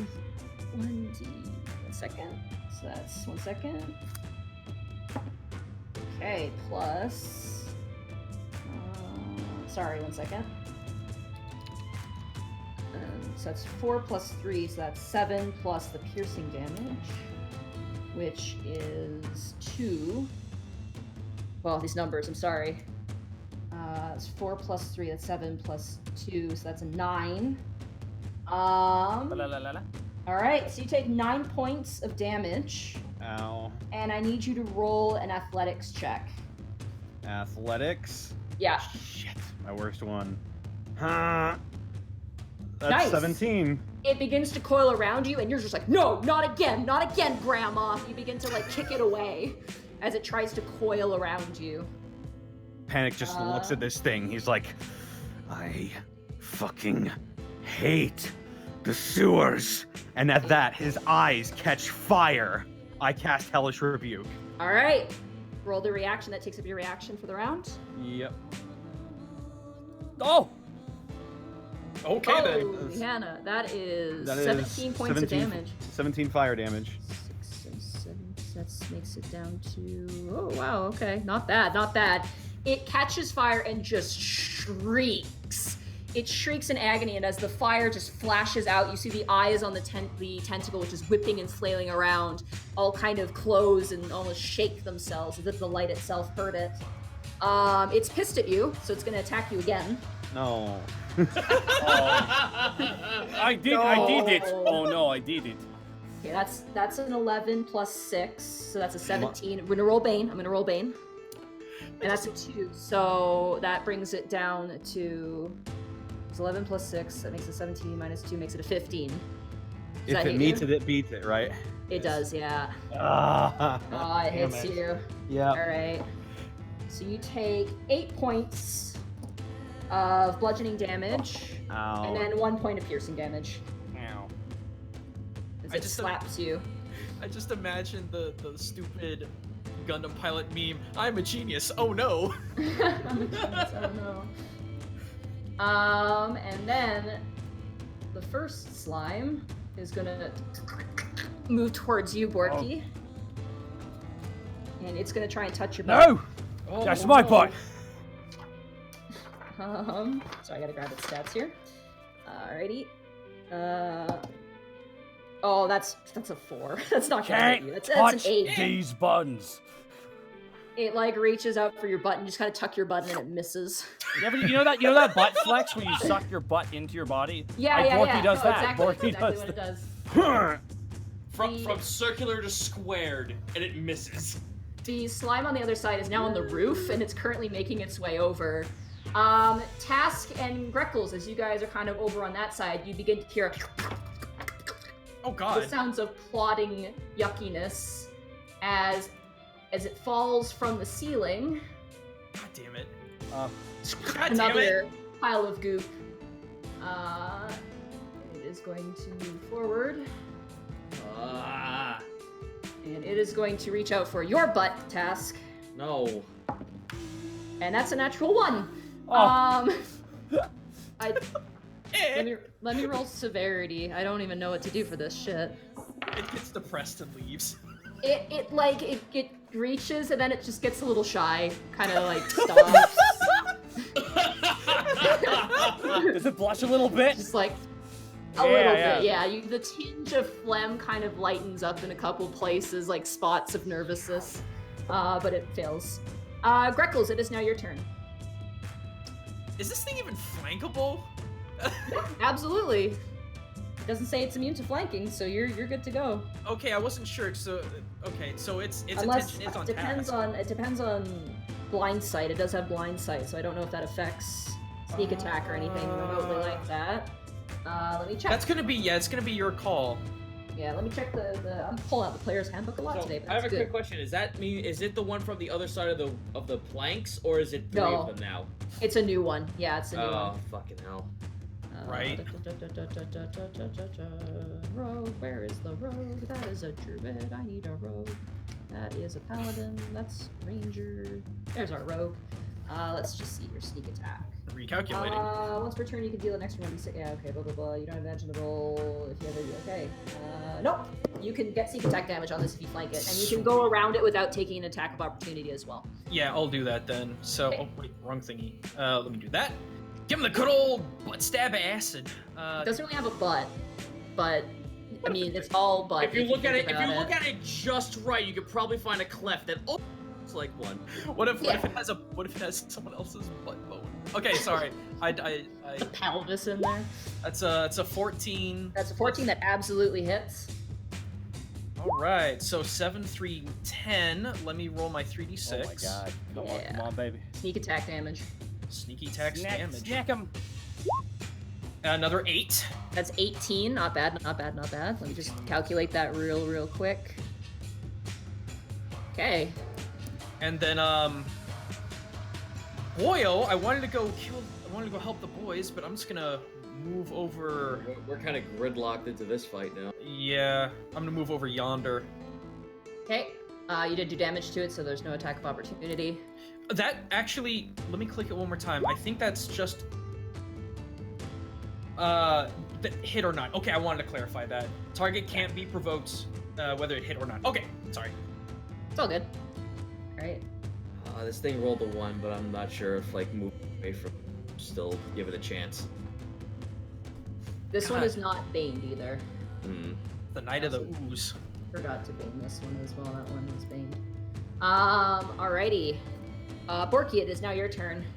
I guess now I'm locked in combat with this ooze first. Am I in combat with two things right now, and am I being flanked? No, you're not being flanked because you're not in a death sandwich. Okay. So you're fine that way. Okay, so I'm wondering where I want to fire my damage right now. Yeah, because you could either possibly kill the octopus poisoner. I'm worried more about the octopus poisoner go because for he's just being lashed by tentacles. Borky's gonna move up and get to the side of that creature. Can he do that? Yeah, Borky moves up. You're not moving away from a target, so there's no attack. Alrighty, so Borky's flanking then. So he's in a rage. No flank for you. You are not flanking. You are just next to Alrighty, Borky's gonna swing his great axe down on the tentacle monster, the whatever the heck it is. 20. 20, that hits. Roll damage. 8 plus 2. Plus 2, so that's 10. Okay, and you can attack again. Borky's gonna just get even angrier. Come on, even harder. Natural 20. Natural 20. Nice. Oh, okay. Even harder. So 10 plus 8. Plus 2, so that's 20 damage. I need you to roll another d12 for me for your brutal critical as an orc. Another d12. Another d12 for your great axe, yeah. 4. 4. Okay, so that's 24 points of damage. As you swing and you hit this thing, one second, I just gotta do the math here. 24 minus. Sorry, one second. Well, I actually have to do crazy math here. Crazy. This ain't normal math, guys. This shit is crazy. Crazy math. Wow. Okay, you don't kill it. You swing with your great axe once. You hit this thing on the side of its jaw, and its jaw kind of slacks a bit. You dislocate its jaw almost, and then you swing again, and you cut off one of the tentacles, and it goes flying into the water. You hear a splash as it begins to drift down, and blood just erupts like a sprinkler from its shoulder. It now has one less. Maximum orc. It is looking absolutely terrible right now. Task, it is now your turn. The ooze is kind of pushing two little appendages together shyly, kind of thinking, I'm not focused on him. I want to keep my range focus on the thing that has my hunter's mark. Taking a pot shot. Weehaw, 20. You hit. 6, 7, and That's 13. 13 plus my hunter's mark. 7. 7. That's 20 points of damage. You pull back the bow and you breathe, and like you kind of turn and you look at the slime who's kind of like moving the most of its body like side to side, like, I don't know. I mean, I couldn't. You just kind of shrug, and you let loose the arrow, and you pierce this thing right through the eyes and the tentacles, and it slips and slides as the eye part of it now slumps into the water, burning. Roll your other attack. It's still alive? It's still alive, just barely. Son of a bitch, go down! 13. 13? Nice. Wait, hold on, does that hit? Oh, wait a second, I did the math wrong. Hold on. The math was pretty crazy. 13. Oh, no, you rolled 20 points of damage. I'm sorry. You killed it. I'm so sorry. I counted that wrong. I forgot the extra 10. Sorry. No, you kill it. You pull back the bow and you let loose the arrow, and in fact, you hit the eyes, like I said, but you manage to pin it to its body, and it begins to flail and bleed out, and as it does, it like slumps on the side of the wood, breaking the wood cracks as it lays down dead. Sorry about that. I'm gonna use. Can I use my other base action to disengage this fucking thing? I believe your multiple attack is only for an attack action, not a separate action. I don't believe, but I will double check.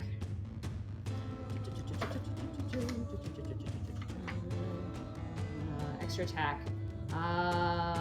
Okay. Beginning at 5th level, you can attack twice instead of once whenever you take the attack action on your turn. So technically, you're in with your attack action right now, so you have to take the attack now. Okay, well, here I go slicing. Who are you aiming for? Oh, you're gonna use your knife? I'm gonna use my short sword. Okay, absolutely. Uzi boy. I'll let you guys swap weapons. I don't 12. care. Well, that hits. 6 points of damage, and this thing has taken damage. It has, yeah, from Greckles. So let me roll my what the fuck did I just say it was? The Colossus Slayer. Hee-haw! Ooh! 8, not bad. So as it's kind of like thinking, you just turn around with the sword and you just slice off a chunk of it. Wait, is that slashing damage? Or no, it's piercing. Okay. Piercing. All right, so that's 8 plus 6, so that's 14, which that one is, 14 points of damage. Holy shit. Okay, not bad. That brings it down to... Not bad. You slice off a big chunk of it, and it kind of like, it doesn't have eyes, but like it moves, like it looks down at now its like quote-unquote arm on the ground that's being like pulling away, and it just looks up to you with the most betrayed ooze look. Oh, please, like it was gonna be nice. Sungera slime, no! Now can I use my move action to disengage? Yes, but you can't disengage. You will take an attack of opportunity, because it takes a full action to disengage, not a bonus action. Piss. Alright, let's see. I'm fucking not gonna risk it. I'll stay where I am. Okay, you stay where you are and kind of get guarded. Panic, it is now your turn. You watch as the thing in front of you, an arrow just shoots through, pins it to the side, and it just slumps down dead. It's now bleeding out of its mouth, the maw now expelling what used to remain in its stomach, and I'm not going to describe it. It's gross. Does using my circlet of blasting take my action? I believe it does. I can double check, though. It figured it'd be just a attack. Blasting type. Boy, howdy. You can use an action to cast a Scorching Ray spell, so yes, it does take an action. Uh-oh. Uh-oh, no. Reconnect. Reconnect, buddy. Come back. Snake. Come back. Hello? Snake. Snake. Oh, no. Snake. Sanaki. Uh-oh. We can't hear his voice, his beautiful voice. Oh no. Oh no, Snake. dulcet tones. Uh-oh. He's Oh, typing. wow. No. Oh, there you are. Hello. Yeah, it was telling me no route. Weird. Recalculating. Right, that's Discord being funky. It does take an action though. Okay. In that case, I will look at this slime across the way over here. On That the one roof. there. That's on the roof. Yeah, and I'm going to use my circlet of blasting on it. Okay. Do I have that set on my attacks or in my? I should have set that up for you if I haven't. Oh no, it's in my attacks. Right, here we go. Okay, good. Babushka. Babushka. That definitely hits. Open fire. Yeah, use an action. Okay, there we go. 7. Okay. Not bad. 7 You fire damage. shoot it, and it like does that thing where you kind of you ever shoot like Jello with like a BB gun, and it does that thing where it sprays out everywhere, and then kind Can't of. say I have. Watching Well- the exit point. Yeah. You kind of shoot it, and you hear like a on the wall as it does kind of engulf the slime a little bit, but it's just a big giant sort of crater hole that begins to kind of fill in, but a lot of it's just like falling onto the ground. That was 7 points of damage there. Brings it down to that. Oh, Snake, we can't hear you again. Yeah. Oh my god. Wait, now we can hear There you. you are. Damn it. Oh, dang it. Now we can hear you. Oh. Tarisk now What? is gonna roll an intelligence check here. Nope, Snake, you're cutting out, dude. Oh my lord, this is not good. No. Discord, why? It doesn't like people from Mississippi, apparently. He's not from Mississippi. Oh, I can't Am I- remember. Misinformation everywhere. M-I-S-S-I-S-S-I-P-P-I. What's your intelligence? Oh no, Tarisk has a -3 intelligence. Uh-oh. That is fair. Oh, hello? Hello. Hello. Hello, okay, did you want to do something? Sorry. Yeah, I wanted to use my bonus action to cast Healing Word on myself. Okay, absolutely.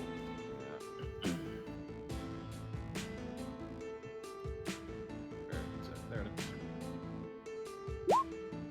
Nice, you heal for 6 points of damage. Alrighty. Tarisk in his infinite wisdom charges the slime and goes for a bite attack on it. I want to believe he jumps into it and just idiot. starts eating it from the You- inside. You beautiful idiot. He hits. Good for him. Hooray! Oh wow. He does 8 points of damage to it, but he is going to take damage as he takes in a mouthful of acidic, poisonous goo. You little dumb shit. Oh no. That's a decent chunk of health there. All right. Hopefully he associates pain with doing this.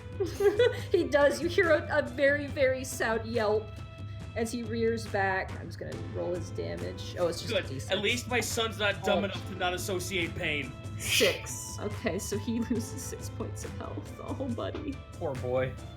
You see like little teardrops roll down his face. This is not food. That ends his turn. The slimes now. Let's see if what it decides to attack. Whether it's going to decide to attack Bork. Did I have my turn? Taurus. Or did I? Did it? Yeah, you got Oh, your right. crit. And then Task went, and then now Panic went, and now Okay. it's Tarisk, and he failed because Yeah. he's dumb. Yeah, we don't have the turn order up on screen. No, I think. don't have it up. I have it on paper. Okay. Just because this encounter in particular has a lot of elements to it, where Oh, the actual turn order could get crazy. Okay. So there's a method to my madness. Right? Some crazy math. The slime is gonna reach out to you, Borky. That is that's a 16 plus No! 4. That's a 20. All right, let me roll your damage here. Assumedly that hits. 20? Yeah, anything over 7. Ooh, shit. Holy crap, that's double 6s. You take 14 points of Nope, bludgeoning I damage. take 7 points of bludgeoning damage. Oh, right, because you're raging. You're raging, that's correct. You take, you take 7 points of bludgeoning damage, but you do also take acid damage. You take 3 points of acid damage, and that's not cut down. 40. So, in total, you take 10 points of damage as the ooze begins to spread up your leg, and you feel your flesh burning. You even see steam Isn't rising. the slime baned? Shit, you're right, it is baned. How long does that 1 minute. last? 1 minute. Okay, then yeah, it is Bane. Hold on. That was 20. Let's roll here. That's -1. Yeah, I so that's saw a it. 19. Okay. All right. Yeah, it still hits. Damn Sorry. it! I thought you said it passed the Bane roll. That one? Yeah. Oh, it did. Yes, that's right. I Yeah. remarked it because I got He confused. got a nat 20 on its Bane roll. That's right. I did Crazy get math. it. Okay, either way, it hits Borky. So you take that damage. This slime is making his way. He's on fire, kind of. slowly. Now it's on the ceiling. It's over the water at this point. It's like Zora. Yeah, it's just a rip. I already have a name for this episode. The sewers suck. That's just it. This is the sewers suck. Task does a 16 hit you. Oh, I think it doesn't. I think by 1. Yes, by 1. It does not hit me. It begins to try to engulf your legs, and you just step out of the way, kind of like lava on the floor. You're like, hey, knock it off. All right, that ends their turn. Greckles, it is now your turn. Oh, there's nothing.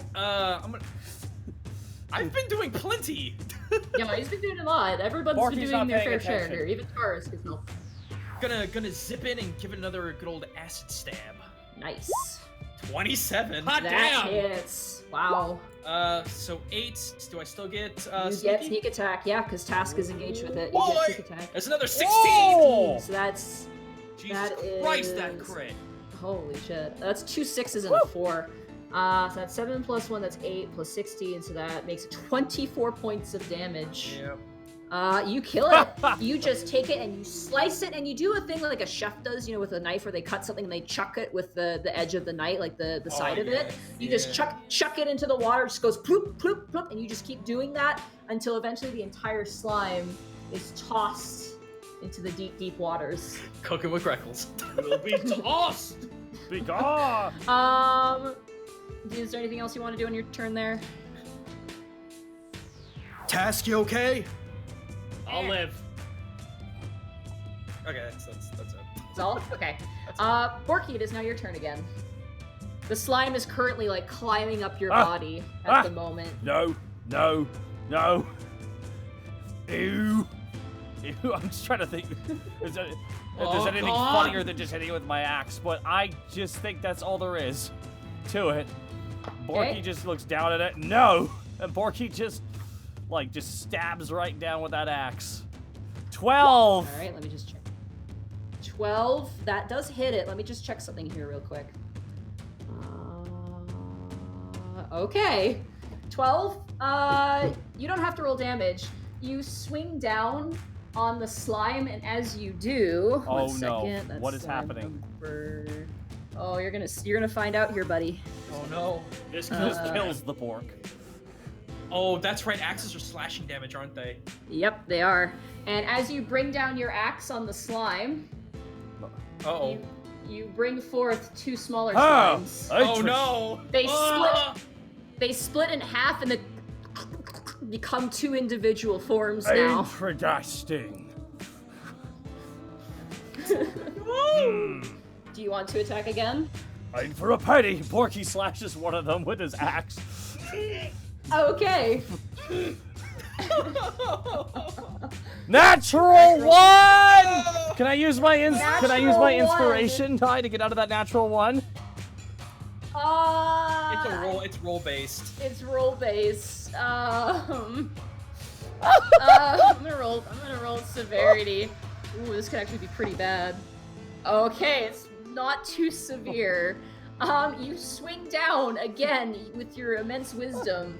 You do hit it, and it once again splits into more.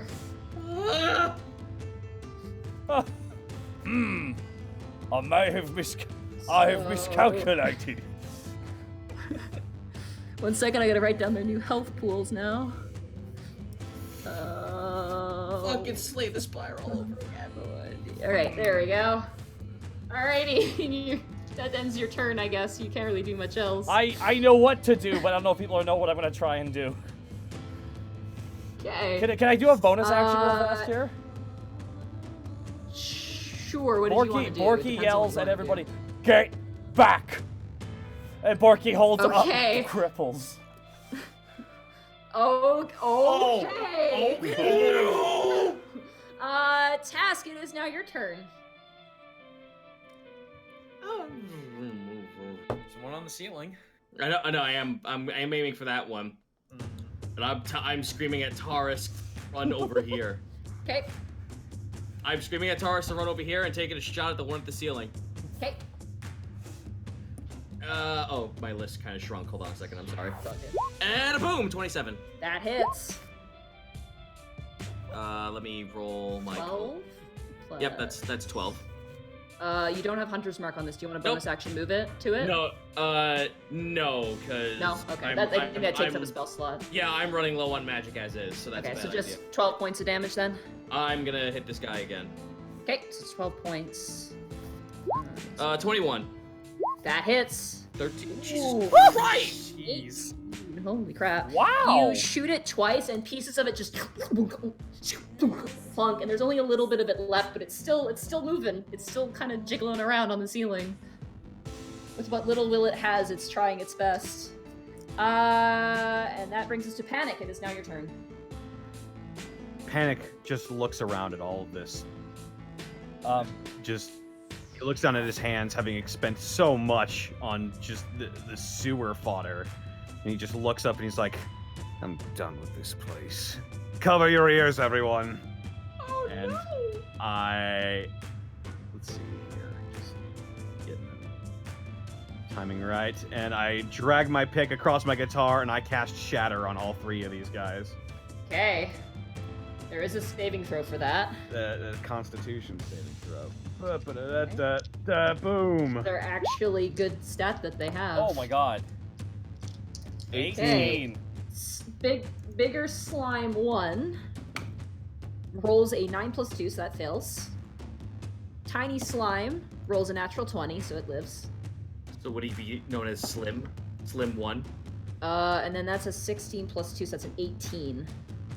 So this one fails and takes the full 18 points of damage. Mm-hmm. Which, holy shit. Okay, 1 second. 18, that brings it to that amount. This one got a natural 20, so it basically does that thing where it makes a shape in the form of Borky to block out the vibrations. So it completely blocks itself.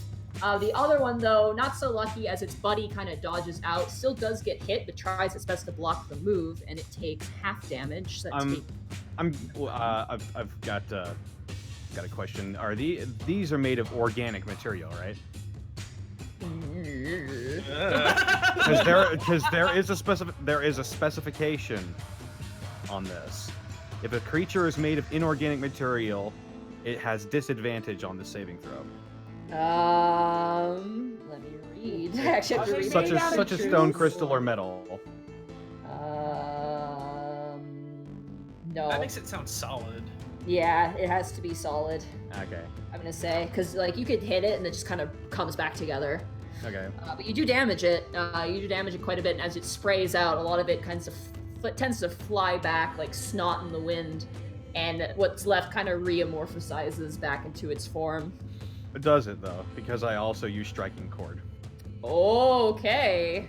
I always forget how this works. Spending bardic inspiration, so now all of them have to re-roll their charisma saving throws. Charisma or Constitution? Or Constitution. Okay. And right. I also roll more Only thunder the ones damage. that failed, right? Only the ones that failed? To roll. All of them have to roll? Okay. Roll. This is a new roll. New roll? Okay. Big one fails. Same roll. It's 11. Small one fails as well. And the other one passes with a 18. Snake, you're roboting a little and bit, Snake, buddy. yeah, you're roboting again. Sorry. So that one's fail, pass. Hello. There we go.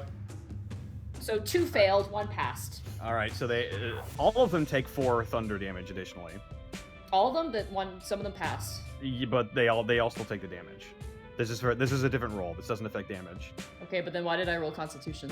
Because for the effect. The two that failed are knocked prone. Okay, I will note that. Woo!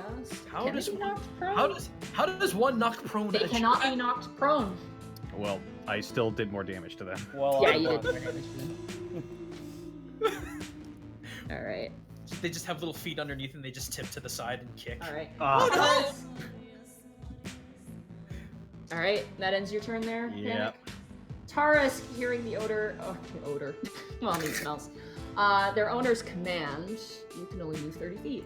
He's gonna run towards you crying the whole time, like a dog who is swiped at by a cat. He's gonna disengage as his action. Okay. And run towards you. The slimes now, Borky, Oh no. are completely going to surround you now. The first one misses completely. That's a 10.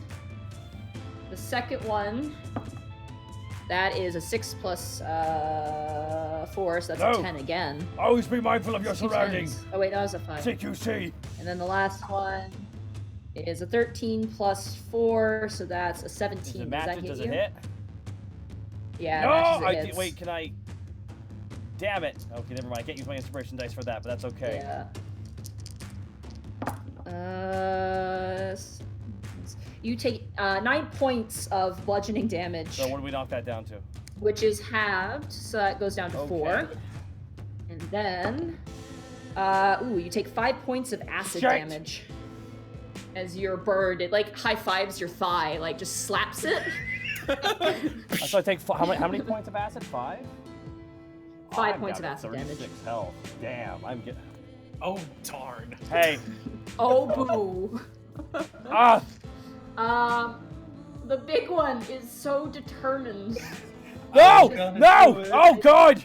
I hate this! Oh, I hate the sewers, guys! I hate the freaking sewers! I hate man! I hate her so much! The slime in front of you is gone. There's no difficult terrain. You're good to go. So All right. You're fine. I would have to. Can I do an acrobatics to possibly vault over Snake? Sure. Cool. So what I'm doing, I'm gonna beeline it fast as my little birdie legs can carry me. I'm gonna vault over Snake and just try to aerial stab in the presumed head of the slime that's to the right of Borky. All right. I want you to roll an acrobatics check. Alrighty.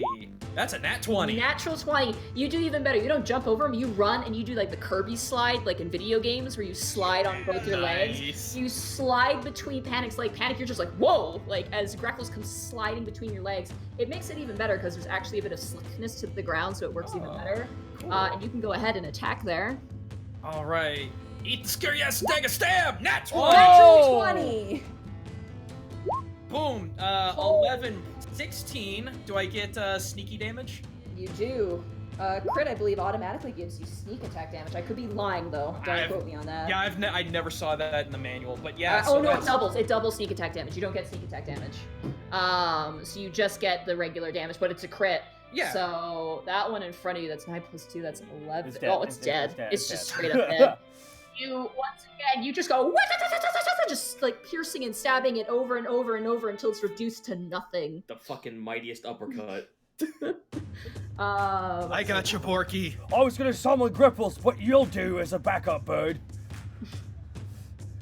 Borky, it is now your turn. Your thigh has been thoroughly slapped by an acid hand. Borky takes puts his axe in his fanny pack of holding and pulls up the warhammer he never uses. Alright, so I can't slash him, so I'll bash him. And Porky looks down at the one that slapped his hand. Gave him that thigh slap, and Porky just slams down with it. 10! But Porky's gonna. Oh, that hit? Oh, I will take that. That hits. 7 bludgeoning plus 2 for. Plus 2 for rage. So that one. Which one is that? That one is 1. The one in front of me. That's 1C. So that one is still alive, just barely. It's like a tiny little Oh, damn it, puddle. Porky slams it again. I say die! All right. 26. That hits. 13! Alright, you once again swing, and as it tries to reform, you splat it, and it goes spraying, like jumping into a puddle everywhere, and some of the droplets skitter across the water, and the last slime actually kind of trembles in terror at this whack-a-mole display. Task, it is now your turn. Take a shot at gelatinous goo boy up at the top. Okay. And a shoot to 28. That hits. That's 11. That's, 11 points of damage. Perfect timing. You let loose the arrow and you shoot it, and as you do, a piece of the stone that it's like suction cupped to, you hit that, and it breaks, and the slime and part of the roof tumbles into the water, and you watch as it, like, it's slime, it tries to, like, it begins to thin out in the water, it tries to almost, like, swim or get out, and as it does, it's washed away all the way down. Oh, no, goodbye! I'm gonna... how much? Oh, that's right, I have a shitload of fucking range, so I could theoretically just hit this boy as well. Yeah. One, not one, not one, not one. I was about to say, you... I can't. Okay. I can't move. Can I move? You can't, no. I It's was- part I of your was- action. I was just worried about the slime having partial Shoot. cover. Because Now, of if I've me got panicking. if I've got that wrong, I will fix it. But the book doesn't specify, so I'll. What I you will can now refer to see, someone and what you will now see, everybody, is what essentially will be Zito shooting through Greckles, but like kind of like the boobs from that one anime of the dead, except with feathers. Oh Anyway, I walk up next to Panic and take a shot at this. Okay. That is 14 points of damage. Oh, you can't take another shot because it's within your same action. I mean, dude, if DM says take the shot, bro. Oh. No, don't take the shot. You have to take the shot from the distance you are, because when you attack, basically the way I'm understanding it, and I could be wrong, is that when you do your first attack, you can attack a second time from that same position, but you can't move an attack. Oh, then I'd rather take that shot then. Okay, I'll have you Yeah, re-roll it's- just to be fair.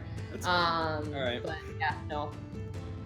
Like he'll miss. Ah! Yes! But- Yes! Oh! Michael, what are you going to do, miss? I asked What was that? What was that noise? No, I asked that the arrow hit Snake for saying that. Oh, that one! What are you Hold going on, to do? hold on, Shoot hold me in on. the ass? Oh no, roll damage. Oh! No Colossus Slayer. 13 Ah! points of damage. Colossus Slayer. Snake, you get shot in the butt. How much did Are you you- say? 13. Are I you didn't- down? I didn't kill you, did I? Oh, Snake, we can't. Oh God, hear is he you. dead? It's because I'm not talking. He's not Okay, talking. okay. I killed him, I guess. I guess that's what the fucking silence is. You said no Colossus Slayer? No Colossus Slayer. So I'm it's just down the to 13 4 damage. HP. Oh Jesus Christ, you guys. What has happened? Oh man. If I rolled higher severity, you would have gotten the Colossus Slayer damage. But I rolled 3 for the severity, so you just take the regular damage. You get shot in the butt, and it's like a thunk, and it takes you a moment to realize what's happened. Until you turn around and What's you see that me. in my shoulder? That's not your shoulder, friend. I gotta imagine he turns around, just shoots me, and then he stops and turns it, and the lightning javelin to the other ass cheek, and Bork looks up to Borky. Borky's hands are just on his mouth. I thought we were doing a thing. Alright, do that. Don't worry, Just there's a arrow healing right in his pot. ass. There's a healing pot with your name on it. Panic, you were shot in the butt, and it's now your turn to reflect on that. Drops to his knee. Just.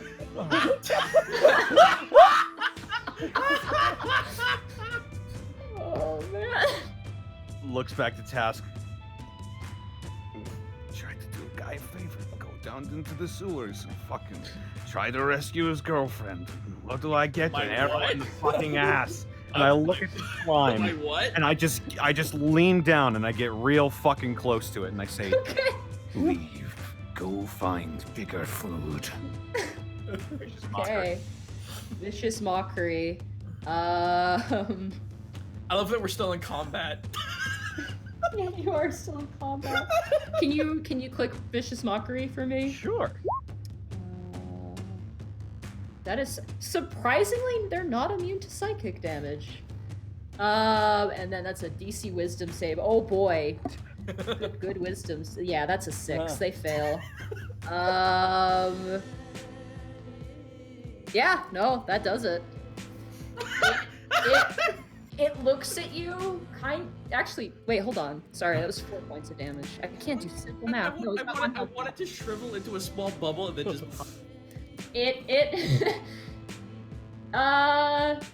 You know what, sure, yeah.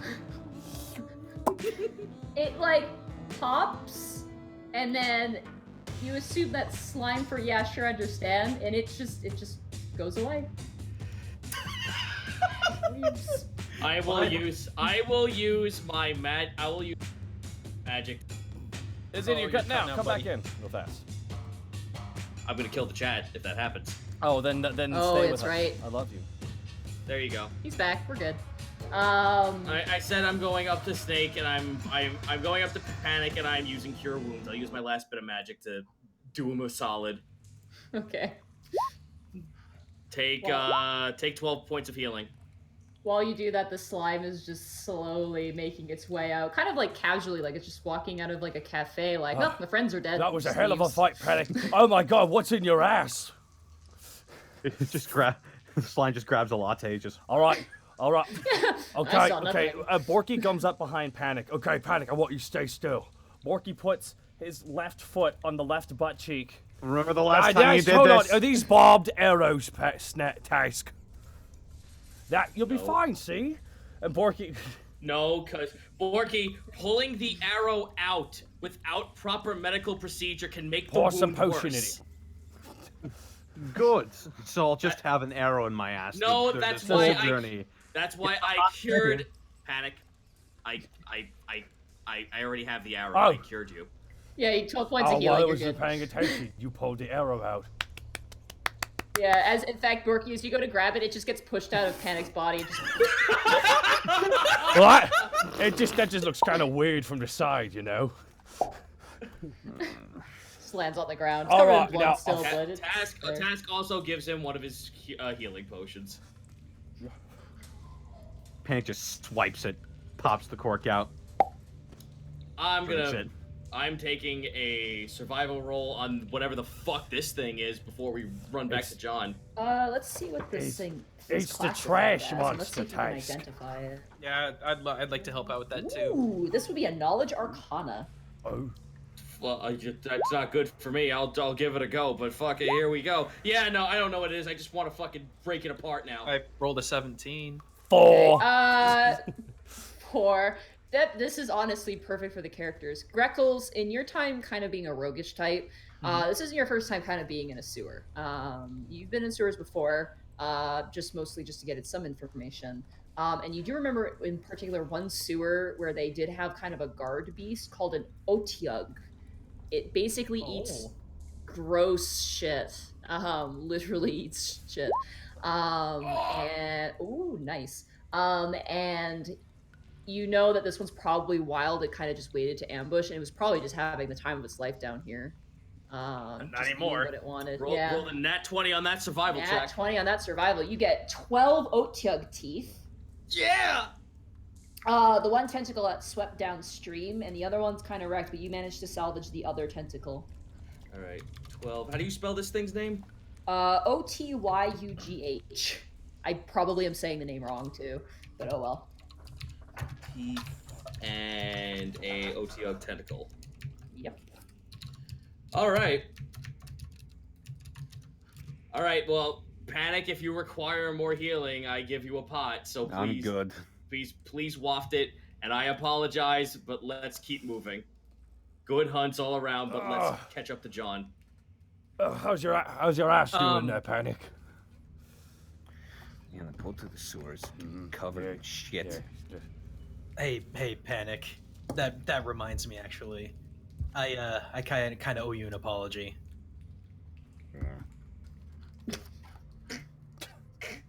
All right. Not in the mood right now. My ass hurts. All right. Well. I like how we're just slowly moving up the map. Yeah, you are. In fact, I will remedy this by switching you guys back to the start.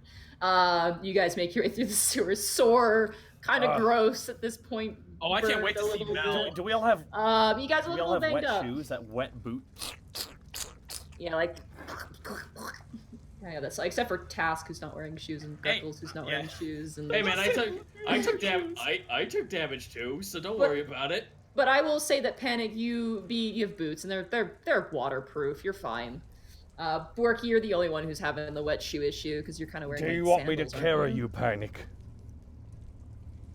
No, Borky's wearing boots too. Well, Borky's he wearing wearing nice boots? Oh, yeah, he is. he's He's a new wearing his outfit. nice, I'm sorry. his nice New outfit. galoshes. That's right. No, none of you guys have witches. Okay, You're good. but Paddy, do you want me to carry you? No. But should I carry you? No.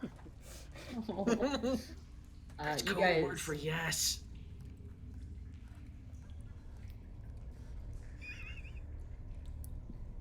Let's get going, you know. Let's just find John. Let's just find Keep John. going. All right, you guys. Awkward silence. You guys walk forward, and your footsteps echo across the wood. Tass, you can't really see them as you go on this path, but eventually you reach a part where it's kind of just like an endpoint. There's a grid where all the water's kind of flowing through, but there's no side path to walk through. You notice that the grid where all the water's kind of flowing in appears to be gunked up. There's a lot of like gross green algae growing and amongst other things. And you see John now standing in front of what looks like a porthole, like on a ship, except for it's got all these orbs around it, and there is a placard in front of it. And John is just standing there, like hunched over. And you notice too, as you were making your way to catch up with him, eventually the skull faded. The energies involved with it has dissipated.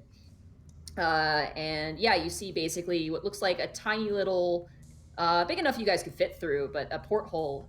There's no latch to it, but you do see a placard on the front. What does placard say? It says this.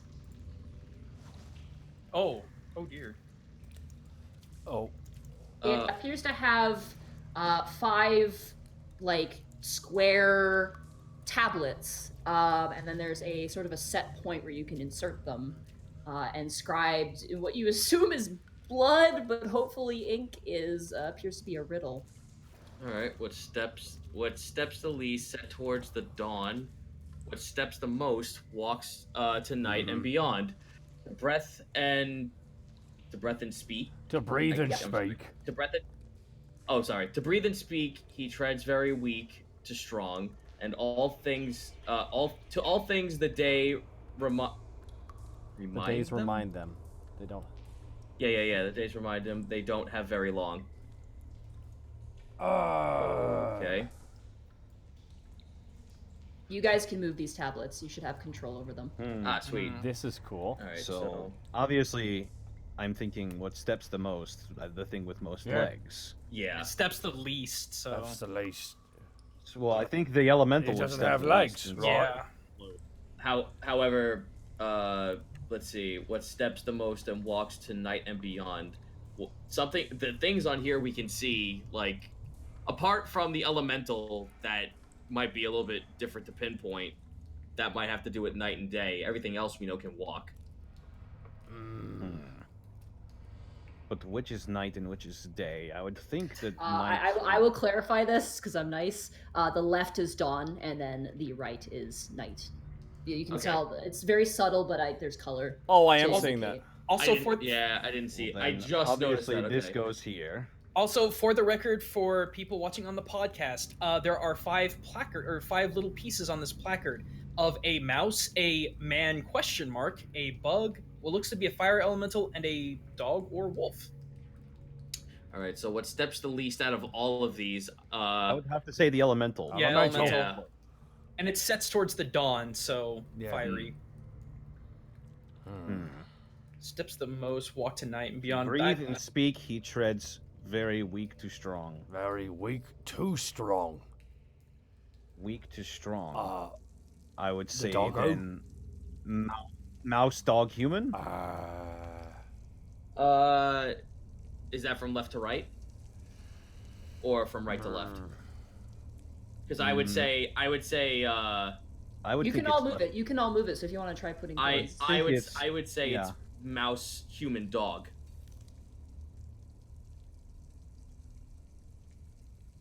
Do you guys think? Are you guys cool with that? The thing though, the breath and speak. The only thing that could speak is a human. How many wolves have we killed? And we are as close to man as we can get. Well, I feel like the man would have the dominance over the dog, so I feel like he'd be in the middle of Weak this. to strong, and that would mean wolf, man. There's a button beneath the placard that you can press to kind of confirm what you Borky ready's in fuck. action. Okay, you press it. A hatch above you in the ceiling opens and just jumps grossness down. I want everybody to roll an Borky had an acrobatics action check. ready. Can Borky just run away? Borky just step back. I wanted to mage hand the button. Though. 20 acrobatics. 17. Okay. 15. 23. It's very obvious. You guys all just managed to just move out of the way, back up out of the way as it just dumps onto the floor. There's some intestines, some other general grossness, and it is incorrect. This is definitely a Mel thing. I ever tell you guys I don't like the sewers? Maybe. Yeah, I don't think any of us like the sewers at this point. Maybe it's sequential. The first line is the first item, the second line is the second item, third line, third item, and so on and so forth. So maybe elemental human. To breathe and speak. Or excuse me, human third. Steps them in no snipe beyond. You want to set that up then? I'm thinking. I'm not actually gonna. I'm gonna save the last piece, but this is what I'm thinking. So boom. Okay. Boom. That wouldn't make sense. Because it could the last two lines come together. If you guys want hints, you can do intelligence checks as well. Yeah, Let's do that. Yeah. Intelligence. Oh wait, that's a save. Whoops. That's a save. That was a good save. Nat 20. That's a 19. 20. I will not give you the answer for 22. Because that's not fun. 22. I'm gonna give the hint to you because you rolled the highest. You rolled a natural 20. Is that okay with everybody? Yeah. Yeah. We were all very smart. Borky will now roll intelligence as well. Oh no.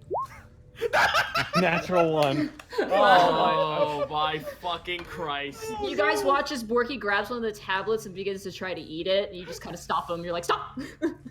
Sorry, I'm hungry. Eat a ration. You eat a ration. I didn't add a question mark to I'll that. buy with puzzles. Based on Mel's profession, this has something to probably do with life and death.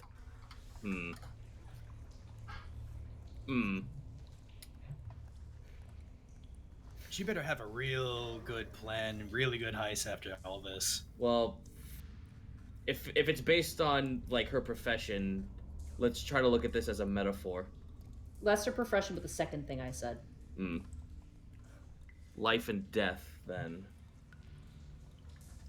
Let's see. So, from life to death, what steps the least towards the dawn? So, what steps the least towards the dawn? What would die first? Bug. So, I'm thinking the bug would probably die bug first. would die first. Bug. Definitely bug. Yep. So it's going in terms of lifespan then. Yeah, that's something we could probably try. Let's at least give it a go. But So it says be... life and death. What steps the least sets towards dawn. So I'm gonna try. If you summon bug an first. elemental, how long can it be out for? I think elementals. Let's see. What steps the most? What steps the most walks tonight and beyond. What steps the most? So human. I mean, if it's a wolf, then it should run around a lot, right? Because it's running around the woods. But think of this as life and death, though. What if that's not an elemental though? What if that's a ghost? That's what I was thinking too. What if it's the spirit of the man? So maybe bug, rat, wolf, human soul? Let's try that. All right, now before anyone pushes it, let's all step back. Step back and mage hand. And I will mage hand the button. Okay. You click the button. The hatch opens. Any grossness? Nope. It's the hatch of the actual door. It opens. Oh, thank God. Not the hatch above. High fives all around. High fives all around. Thank you, Tarisk. You got a 0 and you tried to eat a tablet. You didn't help. Borky was there for moral support and really making... Look, let at least Taurus give him a high five with his head. All right, Taurus is giving a sweet high five. dogs' heads. But he does that thing where a dog hits you and they kind of slap you. That's they don't true. really high five you. They just kind of slap you. So it's like that. It's like that fucking the gif of the guy like looking at his dog, and the dog looks back at him, and then just slaps him in the face. Yeah, basically. Ah, son of a... Basically, except it's a giant drake, so it almost slams you to the ground, Borky. But the door does open. And it's a giant tube, a giant hole. Oh. Tube. Enter the tube. All right. You enter the tube. Tass, you don't have a hard time with this. You also have Squirmy as one of your abilities. Yep. You go in first? Yeah, buddy. Okay, you go in first. Who goes in second? I guess I will. Okay, Greckles, you go in second. You kind of have to go in on your stomach. You kind of flatten your feathers a bit, but you kind of do like Metal Gear Solid crawl in there. Who goes next? Come on, Panic. Come on. All right. It's not gross inside. It's just like it's like stone. Yeah, I walk in as well. Okay, you crawl in on your right. on your stomach. You go in Now, after. Taurus, Borky, you or follow before me after I Borky? go in. Okay, good dog. Borky gets in. Okay. Borky, as you get in, you begin to crawl. You hear a thunk as the light gets blocked out. Just thunk, thunk as poor Tarisk No. can't fit. He's too big. Taurus- He's too buff. I take Tarisk, I turn him sideways. Doesn't work. He fits even less now. Damn it. He sits patiently. Taurus. Task, sadly, you're not aware of this as you're currently making Task. your way forward. You can make friends with John. Task, but Taurus in too good of shape. He can't fit through because he's too thick with meat. He'll be fine. I'll tell Tars to stay by the pipe and guard. Okay. He sits, and you don't see this, but he does sit, and he kind of looks forward vigilantly. No one sees it except for Taurus, who's very proud of himself. You guys continue to kind of crawl, and Task, as you're kind of crawling, suddenly the tunnel gets more and more, it has more and more of a decline, and eventually you begin to slide. Everybody needs to make acrobatics checks for me. Yeehaw! It's like a slide. That's 27. 27, pretty good. 17. Acrobatics. Not bad. Acrobatics, yeah. 16. Okay, good. Borky. Okay. Wow, okay, you guys are great. You guys all slide, and as you're sliding, Borky eventually behind everybody you guys all kind of squish together, and eventually it kind of goes down and then into kind of a jump where you guys are all shot out the other end, and you all go flying through the air, and you guys hit a feather mattress adorned to the wall. You all just crash into it. None of you get hurt. You crash onto the ground. Oh god, it's a fucking body pile though. It's the smallest to the tallest, so that's gonna be fucking terrible for Task. Yeah, you're all fine. You're not hurt. You get kind of crushed in the cushiony end of it. Oh, thank God, that was crazy. And Borky gets up. Borky does a perception check. All right. Roll an investigation check. Investigation. Actually. Not a perception. 14. Kids next door tech. I'm trying to find good music for this. I don't really have anything. God, I wonder if we got our picture taken like in Splash Mountain. Splash Mountain. Yzma, put your hands in the Put air! your hands in the air. Oh my Ah, God. wow. Let me find some music. Trying to think of what's good. Can we all roll investigation? Yeah, just give me 1 second here. I'm just trying Okay. to find good music. And You're no on. 4. I got an 18. What? 8. Oh, this is jivey. All right. You guys look around. You find yourself kind of in just a living room.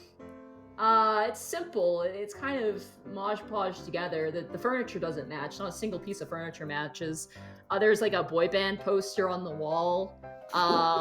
With there's one gnoll who kind of looks like Lunarth a bit, except it's like a big wide-faced gnoll with like a bass-looking guitar, kind of like yours, Panic.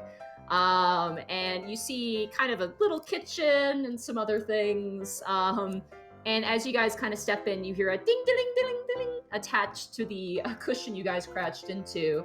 And from another porthole, it opens up and you see just like a gopher. Oh, you're here! Hooray! As Mel just jumps out from the hole and just closes it behind her. How are you?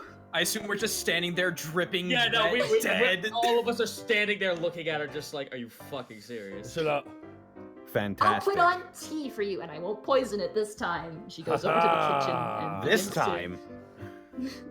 She poisoned your drinks last time. Yeah.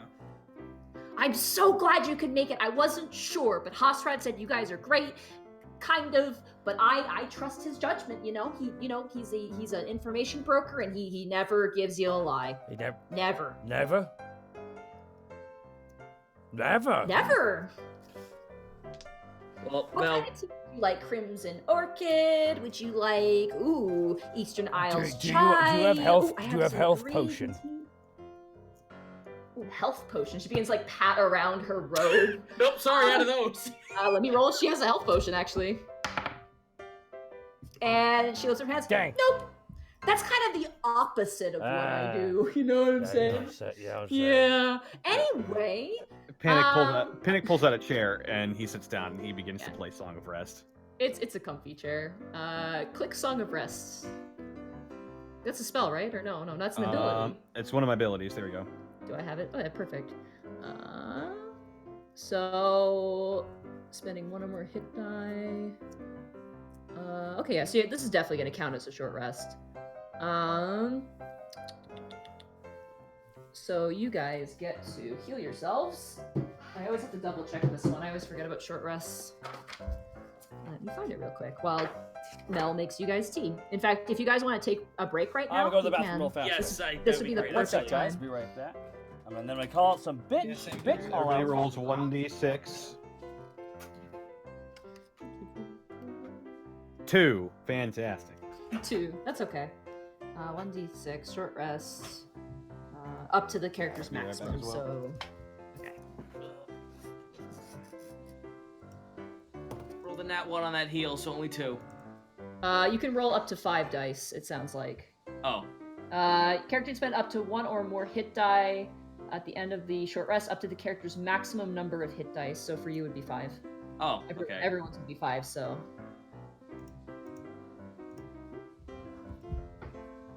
Ha! Nice. Oh, natural 11. I'm back up to full. Nice. That was a good roll. Alright, I'm gonna go grab me some more tea. Be right back.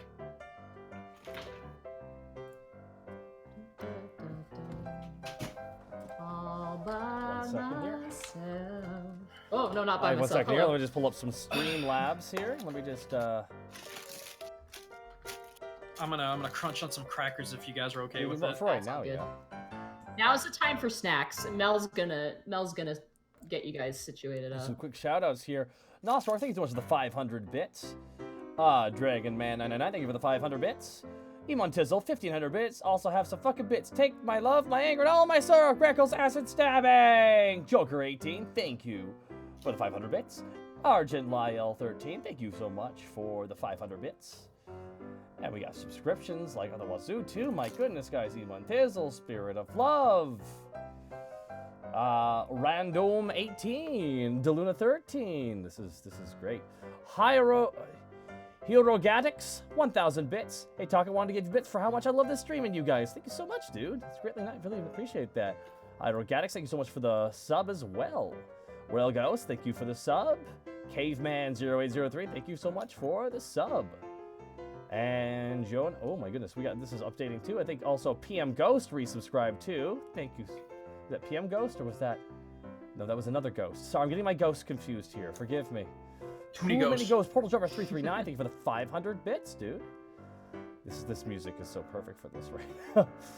I know. Jonah, Burritos 420. And to find it, that's the problem. My lord, you guys are all. Oh my god, we got some bit droppings. Valis 1500 bits. Bits for the skeleton piano player. When I die, I thought I'd be boned. Boy, was I right. The Jake, thank you for the 1,500 bits as well, guys. Thank you so much for supporting the Unexpectables. It's very nice of all of you. Of all y'all. This is This is. Oh, someone in the chat said it's their first time after consuming all the episodes around my house with excitement because this is my first live stream. I love you guys so much. Welcome to the stream. Thank you so much. And we got some more bit drops. Emon Tizzle, 1,500 bits. Now everyone shall hear this. I have leveled up my bit dropper level. I have the power. Eric Zahn, 500 bits. Mel is best girl. Ooh, they're coming in there hot. Someone in the chat is going to change your mind, Eric Zahn. But Awkward Hylian isn't, because Awkward Hylian dropping 1,000 bits. Thank you so much, Awkward Hylian. Nothing awkward about you being super kind and supportive here of The Unexpectables. Greatly appreciate all the support. Metal Shadow X, thank you so much. Oh, and then Monty, we can say that Musuki Uchiha's package arrived. Correct. Yeah, you sent I me the did. pictures Once me and my sister meet up next month's Mizuki Uchiha, we are going to take photos of those. Alrighty, thank you so much for those, Mizuki Uchiha. And we should send. I wanted to personally thank you. I was going to make that more personal, but we'll contact you sometime this week to talk about that. It's so nice of you to do that. But Density, thank you so much for the 2-month resub. Blep. Okay. Emon Tizzle, 500 bits. All message, no bits. Interesting. Reminds me, I gotta check my P.O. box sometime. Doros' best girl. You're not wrong. Well, you're kind of wrong, but that's... $6.99. Thank you so much for the $5 sub. Yeah. And RG Home, thank you for the Twitch Prime sub. Is everyone here? Are we still waiting? Oh. And Jareth Strife, thank you for the 1,000 bits, dude. Greatly appreciated. My goodness, y'all be so kind tonight. It's a good night. We're getting a lot of combat in. This is somewhat. This is what happens when I have lots of time to plan on specific paths. Okay, we gotta stop letting you do this, guys. No, look what happened to Panic's butt. We can't have that. That's half the show. Whose fault? Okay, that was the rolls. Yeah. That was the dice. Probate. 1,000. How much did Monty hate Tubbs to bury him in concrete? No, we don't know that he might have been fetched from it, and Borky's gonna have to get a pickaxe and mine that road. But Otaku Fox, thank you for the 2 months resub, and Dragon Man 999, 500 bits. Takaha, tell Monty you can make a range attack, then move and make another range attack. What? I don't know if that's. I will look into that. I'm gonna look into that after this episode, and then if it's true, then I will change it over to that. Whatever the DM says is true, because DM is law. I need to consult because once again, 5e love it. Wording is weird, so I just need to be sure. So I'm gonna ask. Oh well, whatever. We walked out of that as a victory. So who are we waiting for? Snake, I think. Oh well, we're all here then. Okay. Guys, thank you so much for all the support you're throwing our way, and I please take us away to a magical land of Alavast, Monty.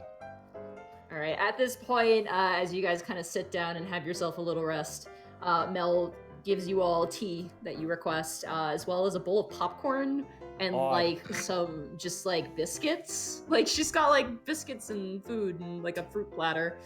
It's just her. And she sits down. She goes, "Well, I am just glad you guys decided to take me up on my offer. I am just trying to find someone who will help me. It's just slow down. We're gonna hear your offer first. That's what we agreed upon. Isn't that right, Task? Yes, we want to hear the terms first before we jump into anything. Oh, boo. Well, okay." And she gets off her chair and she kind of waddles over. She opens like a drawer of a dresser and she pulls out a map.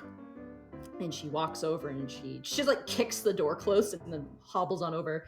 "Well, what I need your help with, as I mentioned," she gives you like finger crossbows, "I have a bit of a heist that I need to be done. So I found out, I've been out and about, you know me, getting out of the house, probably good, been really busy after making John. But I kind of left too, because I'm sure you heard about the drama with Tango being, I'm Tango, I'm a dick. You know, that stuff." We actually didn't get most of the info. Can you give us a little more insight on that? oh, well, Averyman just left, and then Tango was like, I'm Tango, I'm a dick. And that's basically the end of it. And apparently Borky he holds left up his hand. now, and Everyman's Oh, back. no, he hasn't left. He's in the sewers. He's currently hunting down some people who aren't doing exactly what Averyman wants. They've kind of come in and hustled in on our territory, and we're not fans of that. Anyway, he's been bringing them the bodies to me. It's been great. But yeah, no, he's been busy hunting down people. Mm-hmm. You said he's in regular contact with you. Well, he dumps bodies at my doorstep and then leaves. He's kind of like a weird milkman. Are you expecting him soon? He just drops them off whenever. That's great. That's great. It's great news. That's just great to hear that. Anyway, about the business at hand. So I was out and about, you know, smelling the flowers, all that fun stuff. And I found, I caught a kind of something on the wind between the Hoketh clergy. You know, those guys, veils over the face, over dramatic, theatricals. And she kind of does like a pose. They found this really, really super neat item. And I'd really, really like it because if I have it, I can make better zombies and skeletons. And Averyman would love that. So, let me just unroll this here real fast for you. Oh, pardon my doodles. I get a little bored when I'm working. And you can zoom out as well. Oh my lord. Oh my lord. Oh dear. It's a map. Made by yours truly. Anyway, so basically what I needed is, you know, I'm here, I'm busy, Averyman needs more guards because we got these guys in the sewers now. I'd really like to get this bead of Hoketh really bad. I'm willing to pay you for it too. The only problem is it's in this sort of graveyard catacomb. And there's usually just one guy guarding it. Not a lot of people know about it, so, you know. Does it belong to the Hoketh clergy? I don't know, it's just a relic. They can name it whatever they want. It's a thing that attracts spirits. It was probably made by Necrecta, if you ask me. What can we expect to happen if we pick this thing up and carry it around with us? Oh, nothing. It's harmless. It just attracts spirits. That's it. Mel. How'd it work though?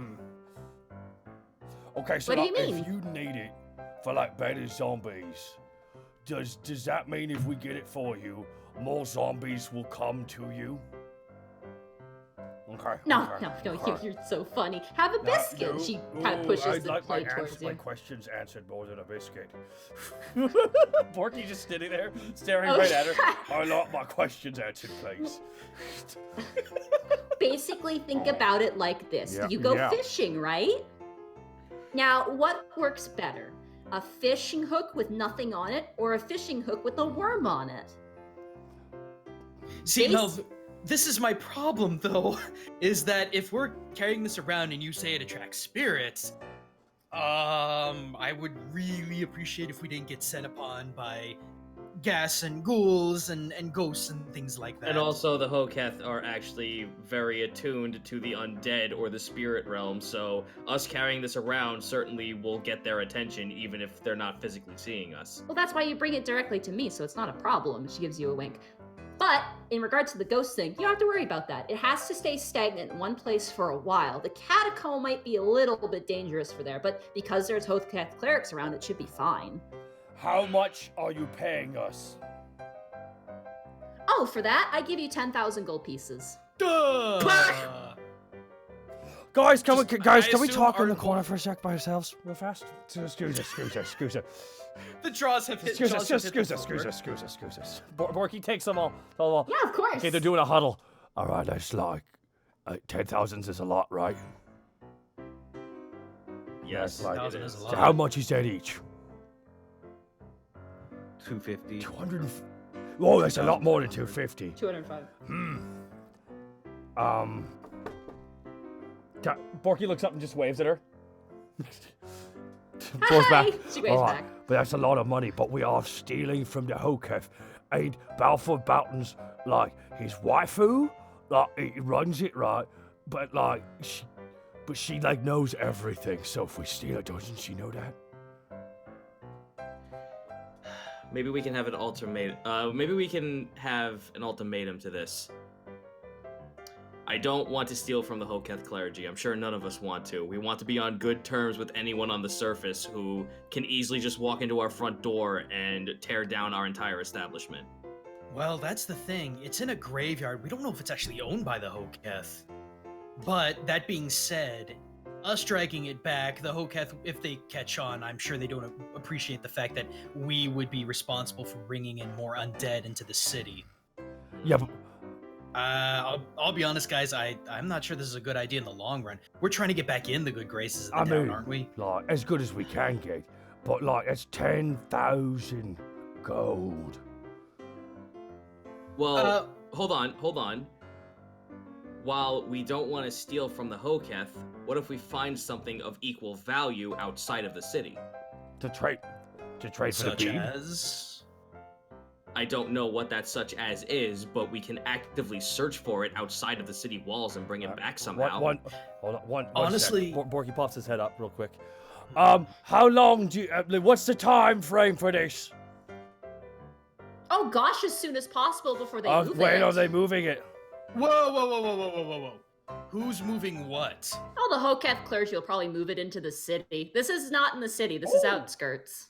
Because we're different. Oh.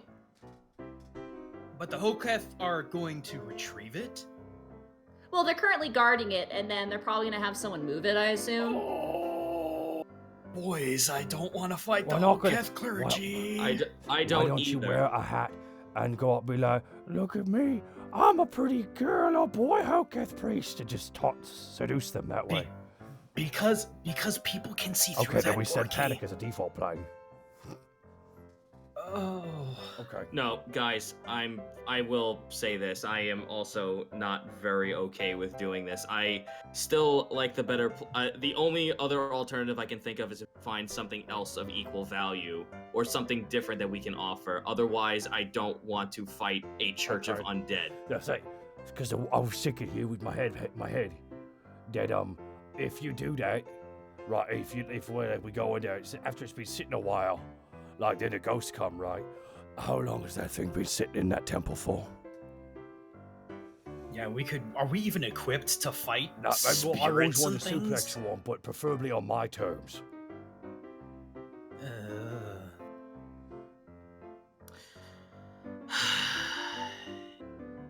Okay, we have... I have another very stupid thing I could propose. What's that? We know someone, we know an Azamar who is in contact with them.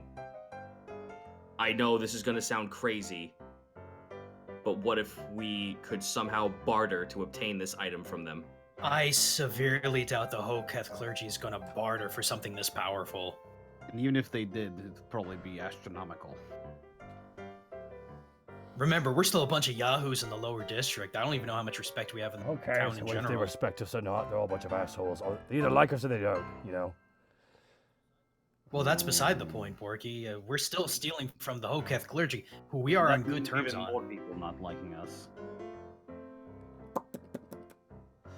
And also, asking this and then getting a negative response will raise eyebrows, and I'd rather not have them come sick Mel on the off chance that they're like, why are you asking questions? Mel, I have a question. Oh, yeah, and don't forget your tea's getting cold. Yes? What's preventing you from doing this? Oh, I'm wanted. I mean, come on. Kreckles mutters under his breath, yeah, and we don't want to end up like Is that this either. not a crime? What? Well, yeah, but I don't have the resources to get in and out. I can raise the dead, that's kind of it. One trick pony. Why don't you send one of them?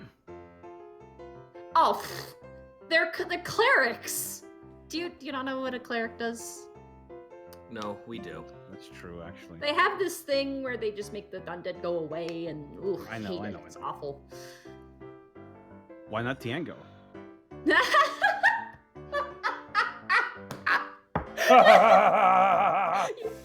funny. I You like said you. this You're is so in every man's interest, so... Yeah, but he's not gonna help me. He's too busy crying. Ugh. Amazing. But you'd want to help every man, right? Well, it's kind of a mutual beneficial thing, but if Avrion's not going to put the work into it, then it's all up to me, and that's sadly where I'm at right now. It's kind of getting bonus points at the moment, and I could put in a good word for you guys as well. I will drop the bomb on this, guys.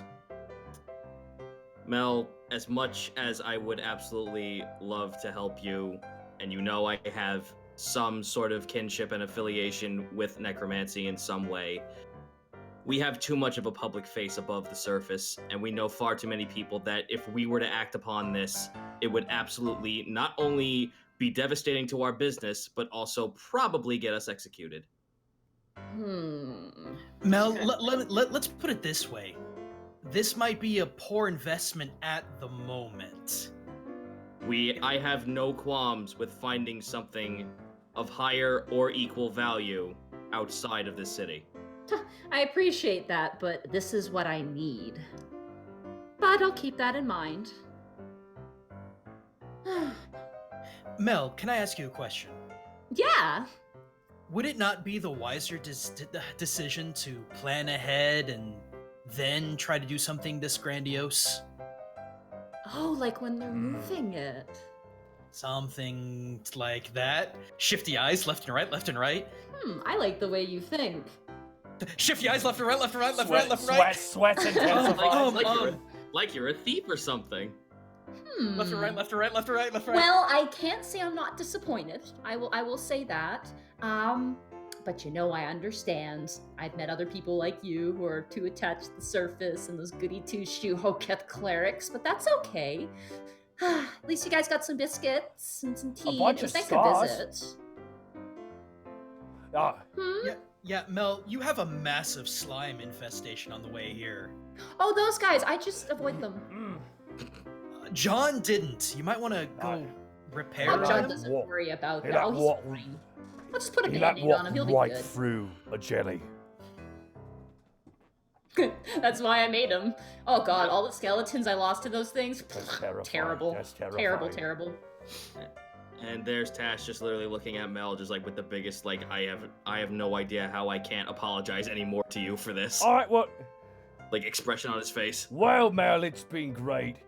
I'm gonna go check on Tarsk. Porky, heads off. Oh, Yep. you're trying to leave? Well, the fun tree you guys came in, that's a fun entry. It's kind of a new thing I'm coming up with. You can leave through the boar exit, which is a boring exit. She Oh. opens the door. Thank you very much. Took the stairs. Are we Well, all? it was nice seeing you, and I will remember this. What? No worries. Well, Mel, if you ever need something done of maybe a smaller Or legal. size. Oh, panic. Legal. Panic, there's no way it's gonna be This legal. guy is where'd you find this guy? He's hilarious. No wonder every man likes him so much. He's a riot. Mel, we consider you a good friend. Really? Right? Yeah, Shifty eyes, guys, right? Yes, Mel, we do. So we're not above helping you. We just need to be able to do it in a way that we can get away with it. Gotcha. I admit that's what makes it so tricky. Well, you know what? I appreciate it. I'll try and find someone else in the meantime. And, you know, if it's desperate, then maybe I'll give a shot for that thing you mentioned there. Gary? Get what? What? I forgot your name. I'm so sorry. She's looking at you, Greckles. Greckles, Mel. Greckles, that's right. Sorry, it's been a while. I'm so busy. I understand. Well, best of luck with your endeavors, and I do apologize. God, no apologies needed. I'll find a way. You know us kobolds, resilient but tiny. Of course. Anyway, go through the boar exit if you want to leave. You said And there was take some scones with you. Here you go. She gives you like a fantasy Ziploc bag, which is like a little linen pouch. She ties it up and hands it to you. There's 3 scones in there. fantasy Ziploc bag. Gary's my Yep. favorite bird. Gary. Can I do an intelligence? You said there was a knoll playing bass in here. No, there's a poster with a Ah. knoll. Can I do an intelligence check to remind myself of what she's talking about in terms of something I was looking for. What do you mean? She said something about helping me out with a thing? No. I'm lacking. Okay, never mind. I think she's talking about the fact that I offered her that, like, find something that's outside of the city that's okay. equal or greater value. We could try and get that for her. Okay, I got lost in the context. Go. Sorry. We gotta find Tarisk. All right. All right. Mel, it's an absolute pleasure. Your tea is wonderful, and you make thank you. You make the best scones. Yeah, they're cheese and bacon. Ooh. Shift I leave. Task will leave out first, turn back and look at her. Again, I apologize. It's okay. Thanks for coming and trying, though. Mm. Oh, Okay. and she looks to you, Panic. Are you a fan of Zarv, too? Do I know who this guy is? No, you've never seen this guy before. Never heard of him. He's an underground band. Put up, Tish. Oh, no, he's a bassist here. It's like a new, fresh music that's coming out. That fresh. Mm-hmm. New and fresh, huh? Mm-hmm. Strokes You can his take the chin a little poster bit. if you like.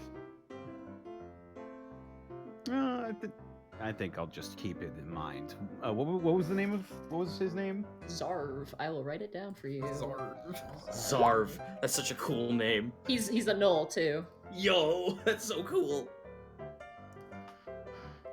I'm getting some Elite Torn Chieftain vibes from this. Fuck. I'll keep it in mind. Oh, do you have any funny jokes on your way out? She looks to you, Panic. Can't say I do.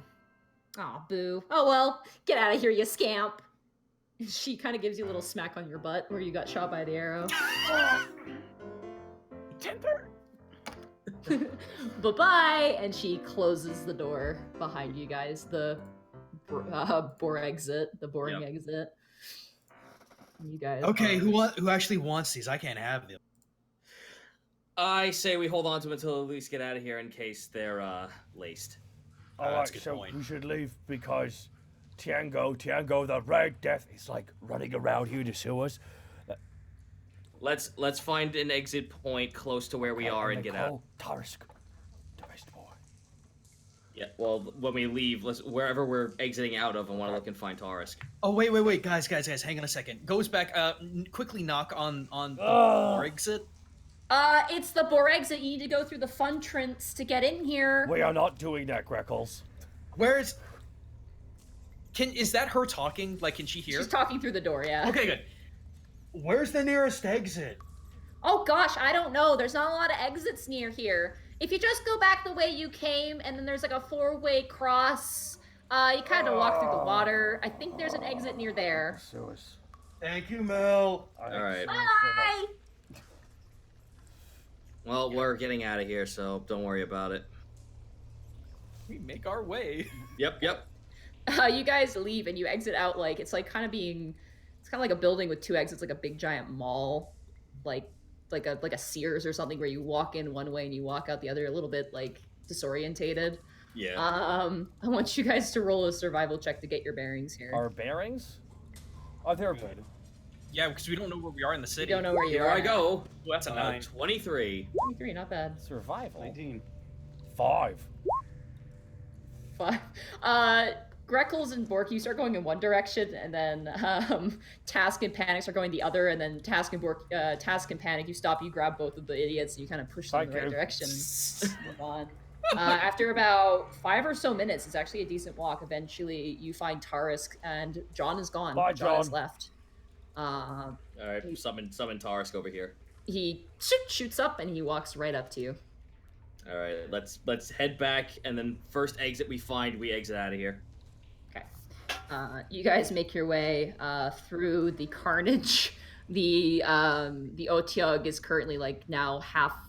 Just see like a bit of it, kind of like a little tiny disgusting island, kind of peeking out from the water where it's kind of slid in. It's really gross. You see what little remains of the slimes just like dripping into the water, and you guys make your way forward. And then I want everybody to roll perception checks. I will roll my perspective check. Check your Nat perspective. Oh my goodness. Nat 20. 21. 13, 21. So, You hear modified 20 for me. modified 20. You hear a ka-chink, Oh no. ka-chink, Oh shit. heavy footfalls and the Oh. sound of chains. Oh, is there somewhere to hide? Is there somewhere Right. to hide? Yeah, let's hide. The water. Fuck. That's about it. I cast darkness on all What of is us. darkness? Okay. Oh, I'm gonna hood. How fast is the water moving?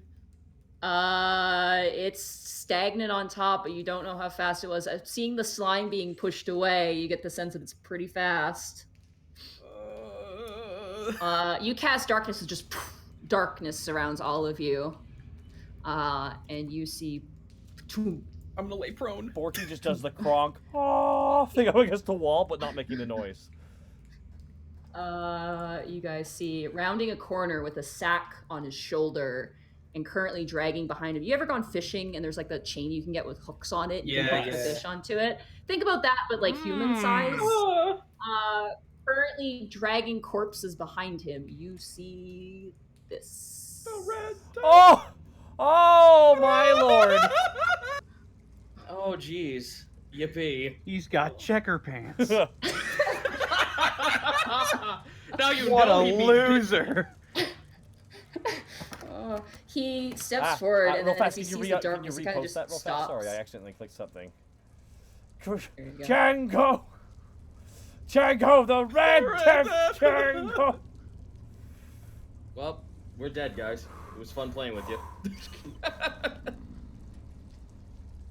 As he kind of steps, he just kind of looks at the darkness, and the sack on his shoulder moves, and he just kind of roughly shakes it. He goes, "Knock it off. If you're hiding, step out now, and you might live." Fuck me, I'll be the one to take this hit. I brought us down here. I'll take initiative. Walk forward.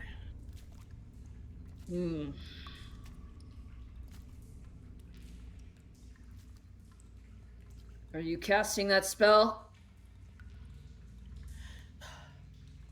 I was playing around with a scroll while walking through here. Roll a deception check. I wouldn't kill you. 19. Well, you guys, what's that, guys? You guys are. I'm gonna leave. I'm roboting. Oh. All right, here we go. Can you guys hear me? Okay. Hello, hello, hello. Hey guys, real fast. We're connecting here.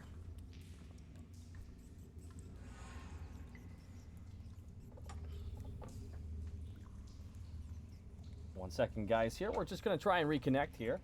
And for those who are wondering, hey, why we go down to the sewers? Well, we wanted to go hear her out, but now we might be going a different direction, so isn't that interesting? I am still connecting, guys. Oh, that's weird. It says there is a, oh no, guys. Guys, Tango's in my room. He's in my room. No, he's not. Goodness me, guys. That is, this is a bad situation. This is a bad situation. I'm still connecting, guys. Oh, no. Oh, my God, guys.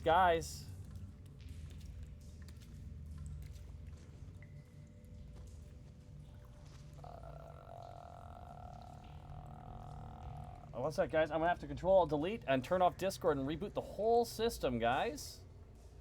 This is unfortunate. But we're gonna hold on here, guys. Thank you again for all your patience here with this stream. That's not always perfect, but you guys are. Thank you so much for swinging by here, guys. I bet you wish you were playing Dead Space now.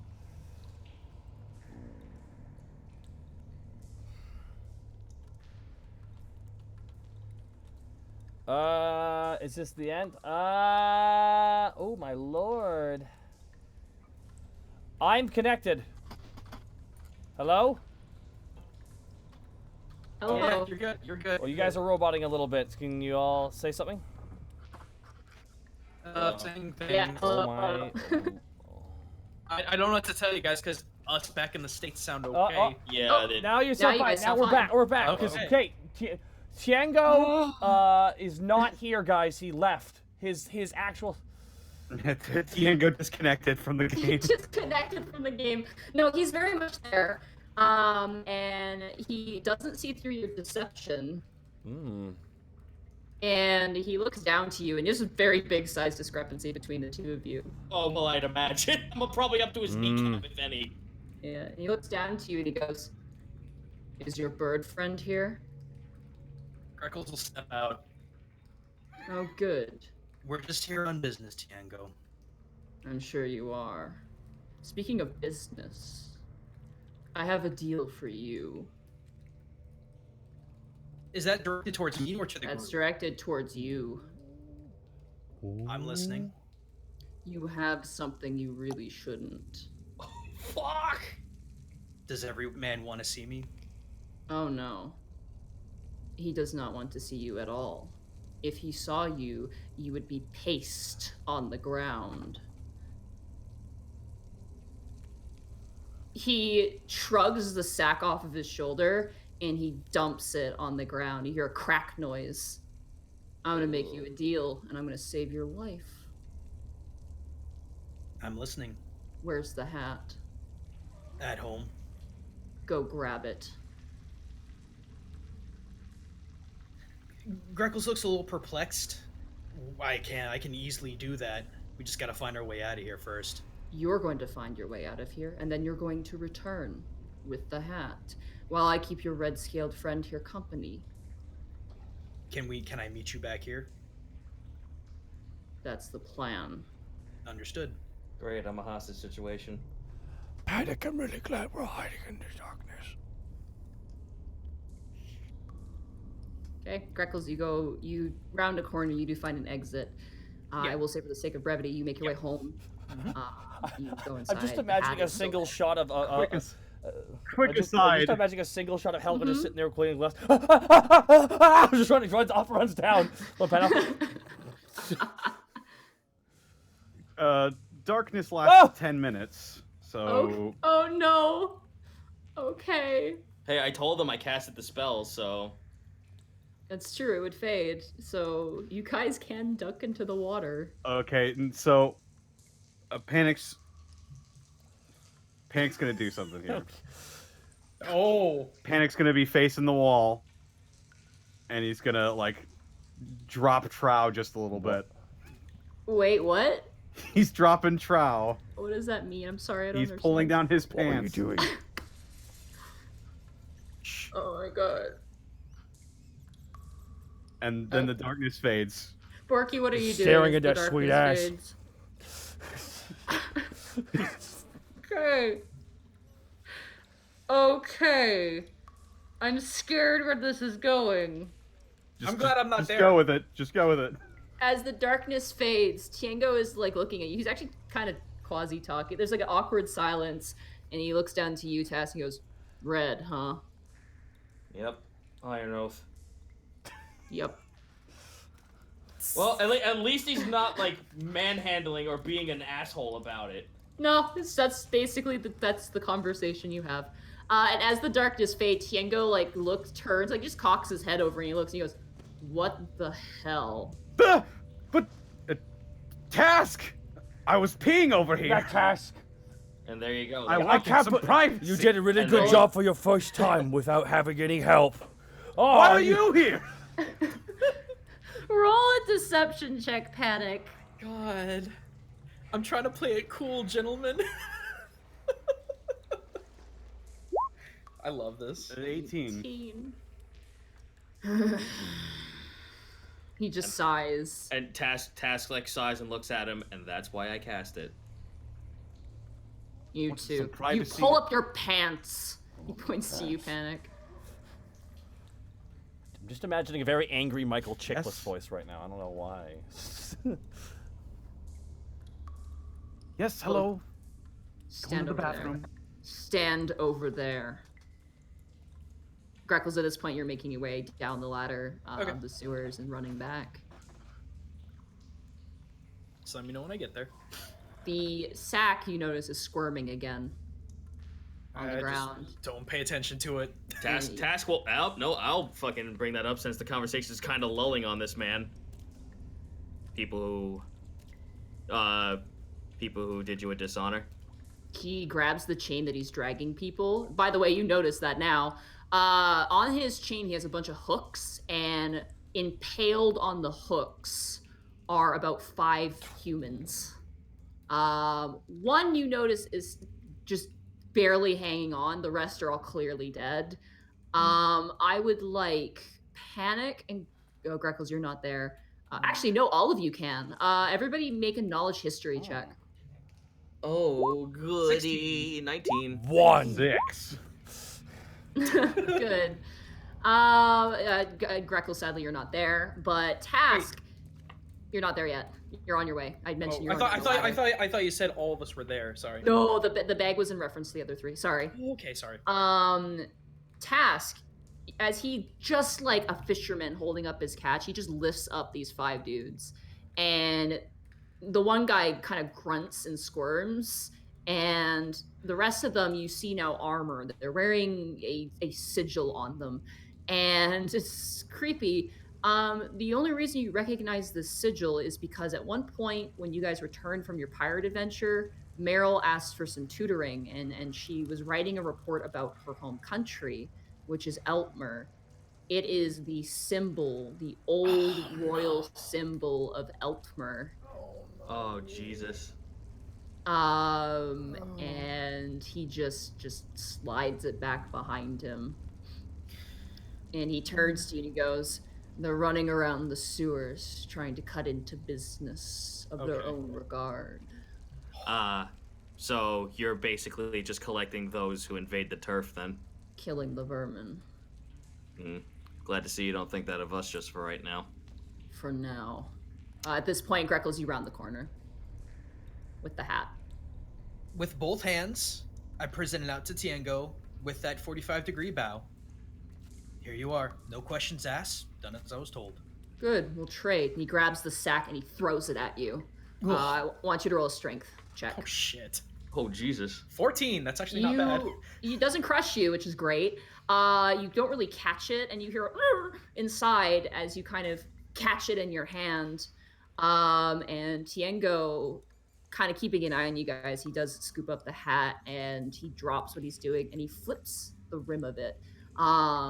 Originally, it was like a wizard's-looking hat. Like, it looked like a wizard's hat, but you kind of changed it cosmetically, and as he flips it, it turns back into a wizard's hat. And you see him kind of stroke his finger on the inner rim of it, and he's just kind of analyzing it, and he goes, "Yeah, changeling skin." He folds it over, and he just shoves it into a pocket, and he grabs his chain in his hand, and he turns, and he looks to you, Greckles, and he goes, "See? That wasn't a deal worth dying for." And he just starts walking. He doesn't even pay you any mind at that point. We found it on a hag. Should never have been on your head. I suplex the hag. That's just Forky said. I suplex the hag. Yeah.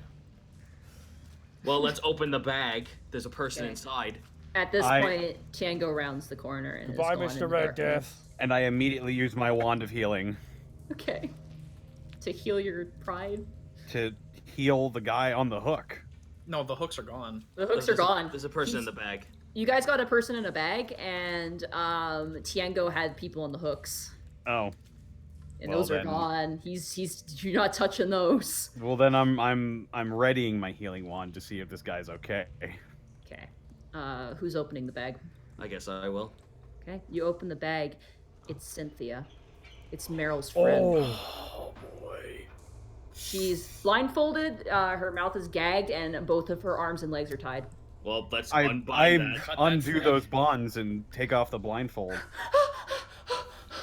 Shh, it's okay. It's okay. You're okay now. You're okay now. She just hugs you, and she just starts crying. She's okay. Cut. Roll knowledge medicine for anyone who wants to help her out. I will do that. I got some pretty high med. Oof, I do not. I have a 13. 13, okay. 19, okay. 19. And want me to roll a medicine too? Yeah, roll medicine. Yeah, I think you have benefits to It's it. it's wisdom, 9. so Yeah. 9. Okay. Panic. You kind of take control of the situation. She has her arm is dislocated. You actually relocate her arm. She's in a bit of pain. You know, she has cuts on her and bruises. And the other thing you notice is that actually a lot of her hair has been cut. Appears to have been cut. A bit of her skin looks like it's been kind of cut off as well.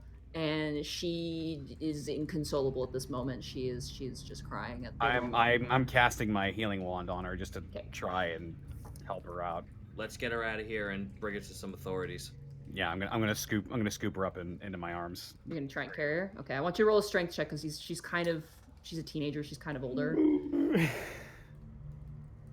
Check or saving throw? Just a straight strength check. Okay. 13. Okay, you managed to do it. Yeah, you kind of lift her up. She's pretty heavy. You don't want to carry her for too long, but you do have her, and she. Do you guys wrap her up in anything, like give her a blanket or anything like that? I'm gonna wrap her up in my coat. Okay, yeah, you wrap her up in her coat. She's not dying, but she's very shaken. She's exceptionally shaken. Oh, you said her skin. It's like a surgical thing, like when they graft skin off. Yeah. It looks like someone did that. They just took a patch of her skin off. All over her body, or not all over her body? That'd be awful. It looks like her upper arm, as well as you're noticing there's some blood coming from her legs. So you assume potentially the lower leg area. And in fact, as the wind kind of blows and her dress kind of sweeps up, you do see they kind of graft off some of her leg. Is she in any? Is she in any state to talk? Insight. You can roll an insight if you want to. Okay. Wow, I'm 15. 15. Okay. You get the sense she's shaken. She probably doesn't want to talk here in the sewers at the moment. Surface, you might be able to get some words out of her. She needs some fresh air, and probably some medical attention to kind of. She's bleeding, so she probably needs some medical attention. Task will bap Greckles on the shoulder, and look at him. For what it's worth, this was a fair trade. No item is worth someone's life. And let's get the fuck out of here! Yeah, you guys reach the surface.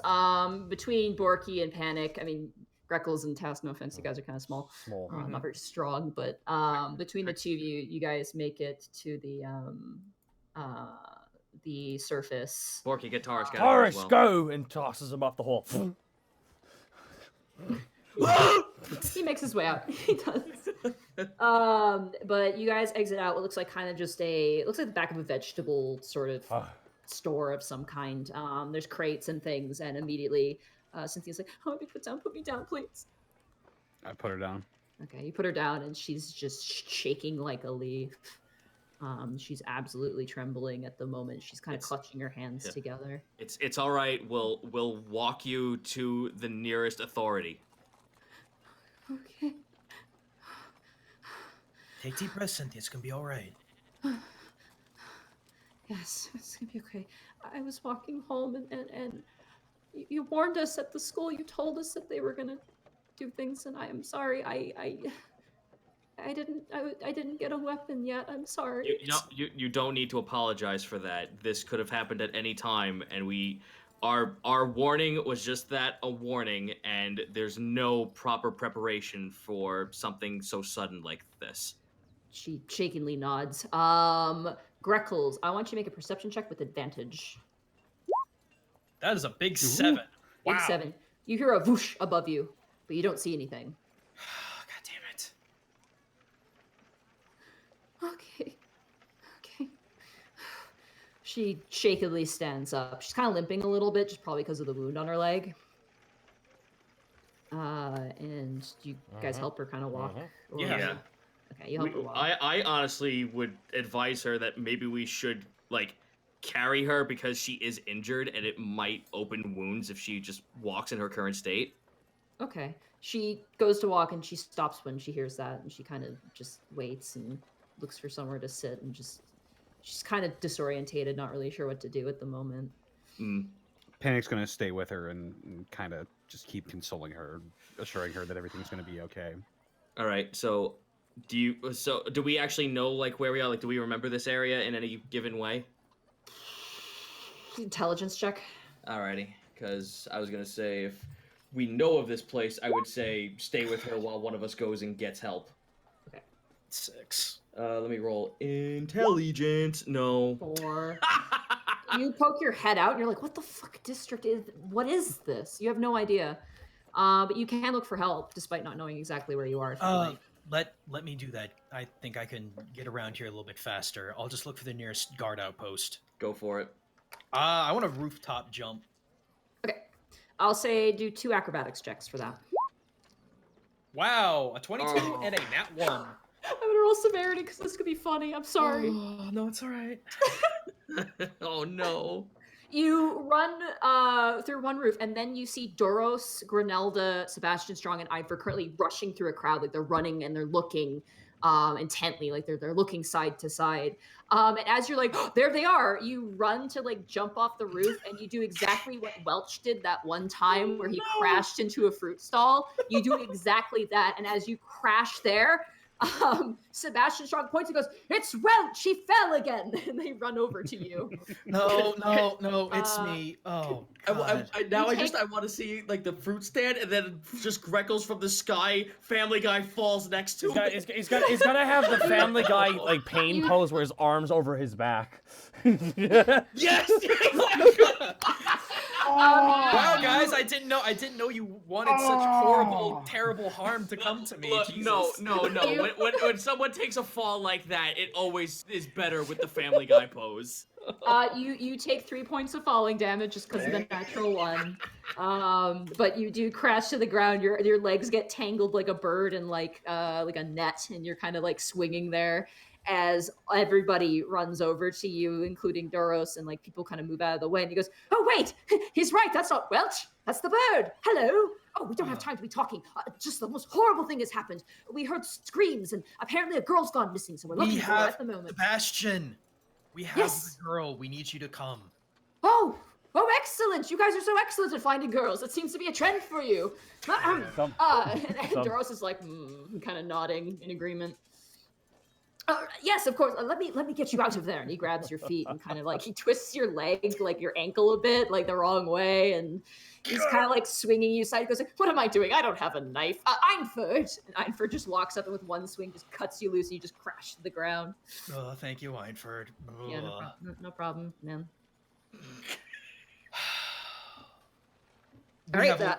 We have a lot to talk about, but let's go. All right, lead the way. And you, just for sake of brevity, you guys all meet up again. And Doros, Granelda specifically, kind of console Cynthia.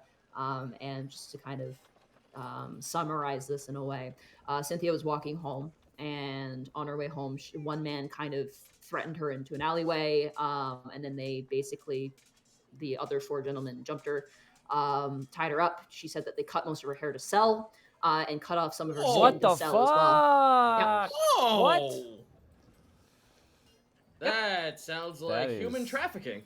Yeah, at least Tango didn't do it. And I'm guessing, is it? Other than that, she's unharmed. It was basically they said, she does mention something about a like this is revenge. Talking about basically what you guys said at the thing, that these people from Eltmer are here to basically punish those who fled, and that they were going to make money off of her hair because, and actually roll a, Greckles, roll an intelligence check because you might know this because of Yukiko. I'll say with advantage too. Okay, thank you. 11. Yay, big rolls.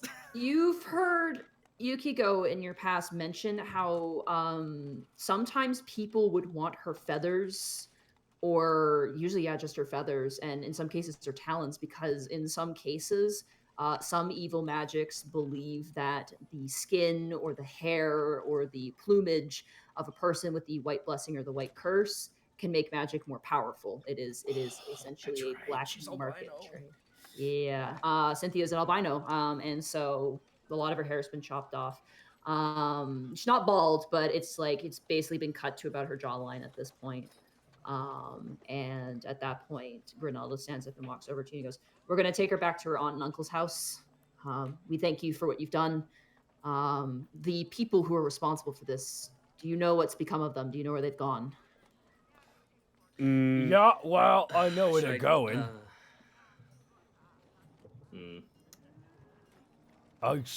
They're dead. They're dead. Yeah, no, they're dead. They're very I would dead. say super They're dead. dead? They were in pieces. Pieces. So you found her with the she bodies. was nearby the bodies. Yes. We figured getting the girl out of the sewer would be way more effective than actually just going back for the bodies. Oh, the sewer shit. And Gridel just It's the kicks worst, over a isn't it? crate. That's the worst. It's the worst. We're I not allowed wish I in had there. them rules. Doros, and Doros is just like, just kind of turns over. Sewers. And Doros just gives like his brow furrows. He looks very scary when he's mad. His brow just kind of furrows and he kind of stiffens a bit. As Sebastian's like, "You're going to be okay, Cynthia. We're gonna get you right home, right home. Come on now, Eidford, if you wouldn't mind. Captain Doros, you think you could carry her?" Oh, by the way, before they take her off, Task wants to get her attention. You do, and she very like wide-eyed turns to you. Task hands her one of his spare knives. Damn it, you beat me to the punch. She hesitates and she takes it and looks at you as she takes it. Hopefully this time it'll help you be a little bit more prepared if something like this should ever occur again. Thank you. You're welcome. Go ahead. Doros kind of walks over and awkwardly is like, "I'm gonna pick her up. I'm gonna just..." Like he's like really... He's like extending his arms out like a forklift, like just like get in. Put her on. And they do walk her away, and that is where we will end the session Oh today. my lord! Stop recording. Bye, Austin. Bye, I'm tempted Austin, to call we this love episode you. Tango the Austin. Red Death. That's it. Man, That should be good. it started raining With a- really hard With a question mark. near the end there. I'm sorry if that picked up on my mic at all, Austin. I didn't. I mean, if we didn't hear it, Pete shouldn't have heard it, would he? No, hopefully not. But, Is this 28? 37. Oh, All right, guys. 37. All right, guys. So let's head on down to the sewers. What's the worst gonna happen? Worst that could happen? The gang meets with Tango again. Da-na-na-na-na. Literally everything. my friend almost kills me again. Dude, we saved someone. I don't care. This was a fucking... This is a score. We got. Plus, now we've got information that the underground is after something that is guarded by the Hoketh clergy. We do have that, and also we have fucking news that Tango might have saved her? We got Question mark. Tango. Like, he killed the guys and left her alive. I mean, albeit he didn't have subtlety and grace with carrying her around, but at least he didn't straight up kill her, so I call this a win. He was probably taking her to Mel because she was going to die. So anyway. if we had not, if that's if my we had not that's my gone opinion. under there, we might not have been able to save her. Holy shit! We just prevented a character's Yes. death. We should leave. So we got a lot of options. We got Red Death Redemption. He's not. Tango, the red life. Tango. I feel like he's not redeemed. You got to remember, he's still an evil man. Yeah. But at least he has purpose, and at least he's wrangled. It's honestly, look, I don't give a damn about the hat. I already have the spell. I haven't used it that much. It wasn't worth it. It wasn't worth trying to be like, yeah, here's the hat, shifty eye. I like a fair trade. Yeah, fair trade. Fair That's a trade's good. Fair trade's good. That's a good episode A fair title. trade. All right, we'll call it that then. A fair trade indeed. Okay, can I ask, because I spent a little bit of time working, did you guys like the puzzle? Yes. I did like the puzzle. It was confusing, but I liked it. That's the point of puzzles, though. Yeah. I was kind of hoping that you would throw us a bone and let us do intelligence checks to see if we can actually get a hint. I'll always do hints for that, so you're not trapped there forever. This reminds me of a puzzle, Luke. I got a little inspired by some Silent Hill stuff, so I figured as much. I was just like, huh. I love Silent Hill's puzzles. Like the fact that they have a difficulty of their own is very interesting to me. Talk about a I tone like that. shift. You know, like that was like a jarring. No, for real. Alternatively, Butthurt. Butthurt, if we had not met Tango, that. Oh, that's good though, because you know what? I like that because You it know doesn't what? give away Butthurt in the twist sewer ending. should actually have it. Yeah, no. Yeah. Butthurt in the sewer. Butthurt. This is a Butthurt episode, guys. That's what it's gonna be. Butthurt in the sewer has it, folks. Oh my lord, this was fun. I think next week I think we kind of know what we're doing in game, but we'll see. Yeah, if we could talk after we're done streaming. Of course. Yeah. Now, anyways, guys, really quick, let's do some plugs here, guys. Goomba, plug away. You can find me here on Twitch at Gaijin Goomba no H and Gaijin Goomba with an H at the end, literally everywhere else. Tomorrow I am uploading my 20-minute long analysis of Teenage Mutant Ninja Turtles and how most of them are actually pretty legit ninja. Legit ninja. Goomba. I think we'll hand that off from Goomba to Zito. Zito, where can they find you? Hello, you can find me at thetwitch.tvs/Zito. Do you like Monster Hunter memes? Then, by God, buy a t-shirt, because I just made one. Yes. Juice. Also, art commissions tomorrow. Snake. Oh. You can find me on Twitter at CNowSnake.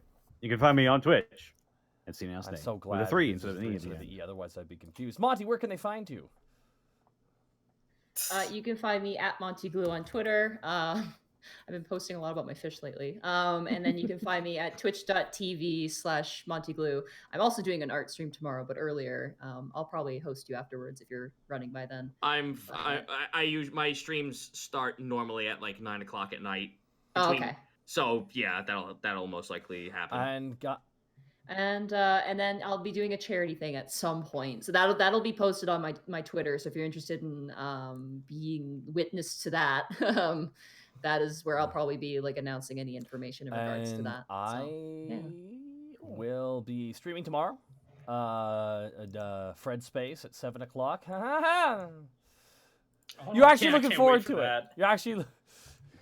Yeah, because you were with you and Lanny in the call. That was a fucking blast. I just like want me to help you. I'm just like, yeah, it doesn't help. It doesn't help at all. And just like Lanny, it doesn't help at all. It makes it scarier knowing Lanny's there. Don't worry, Taka, you can make it. Oh, except for that. Which is a lot of fun, guys.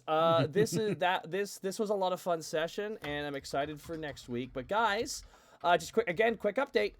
No fan art special this Monday. I do apologize. If this is your first live stream, guys, thank you so much for swinging by, and I hope you stick around. And I want to personally thank everyone who's been sharing the podcast and the show. It really means a lot to us that you've been sharing it, because word of mouth is the best way of getting something like this out there, guys, and we'd love for more people to listen to this. So, by all means, guys, thank you so much for inviting your friends to have a listen here. I hope we were entertaining for you. And with that, guys, I'm going to play the ending theme. I'm going to play the Unexpectables theme for once and round off the stream. Alrighty, guys. Good night. Yeah. All right. The theme is playing.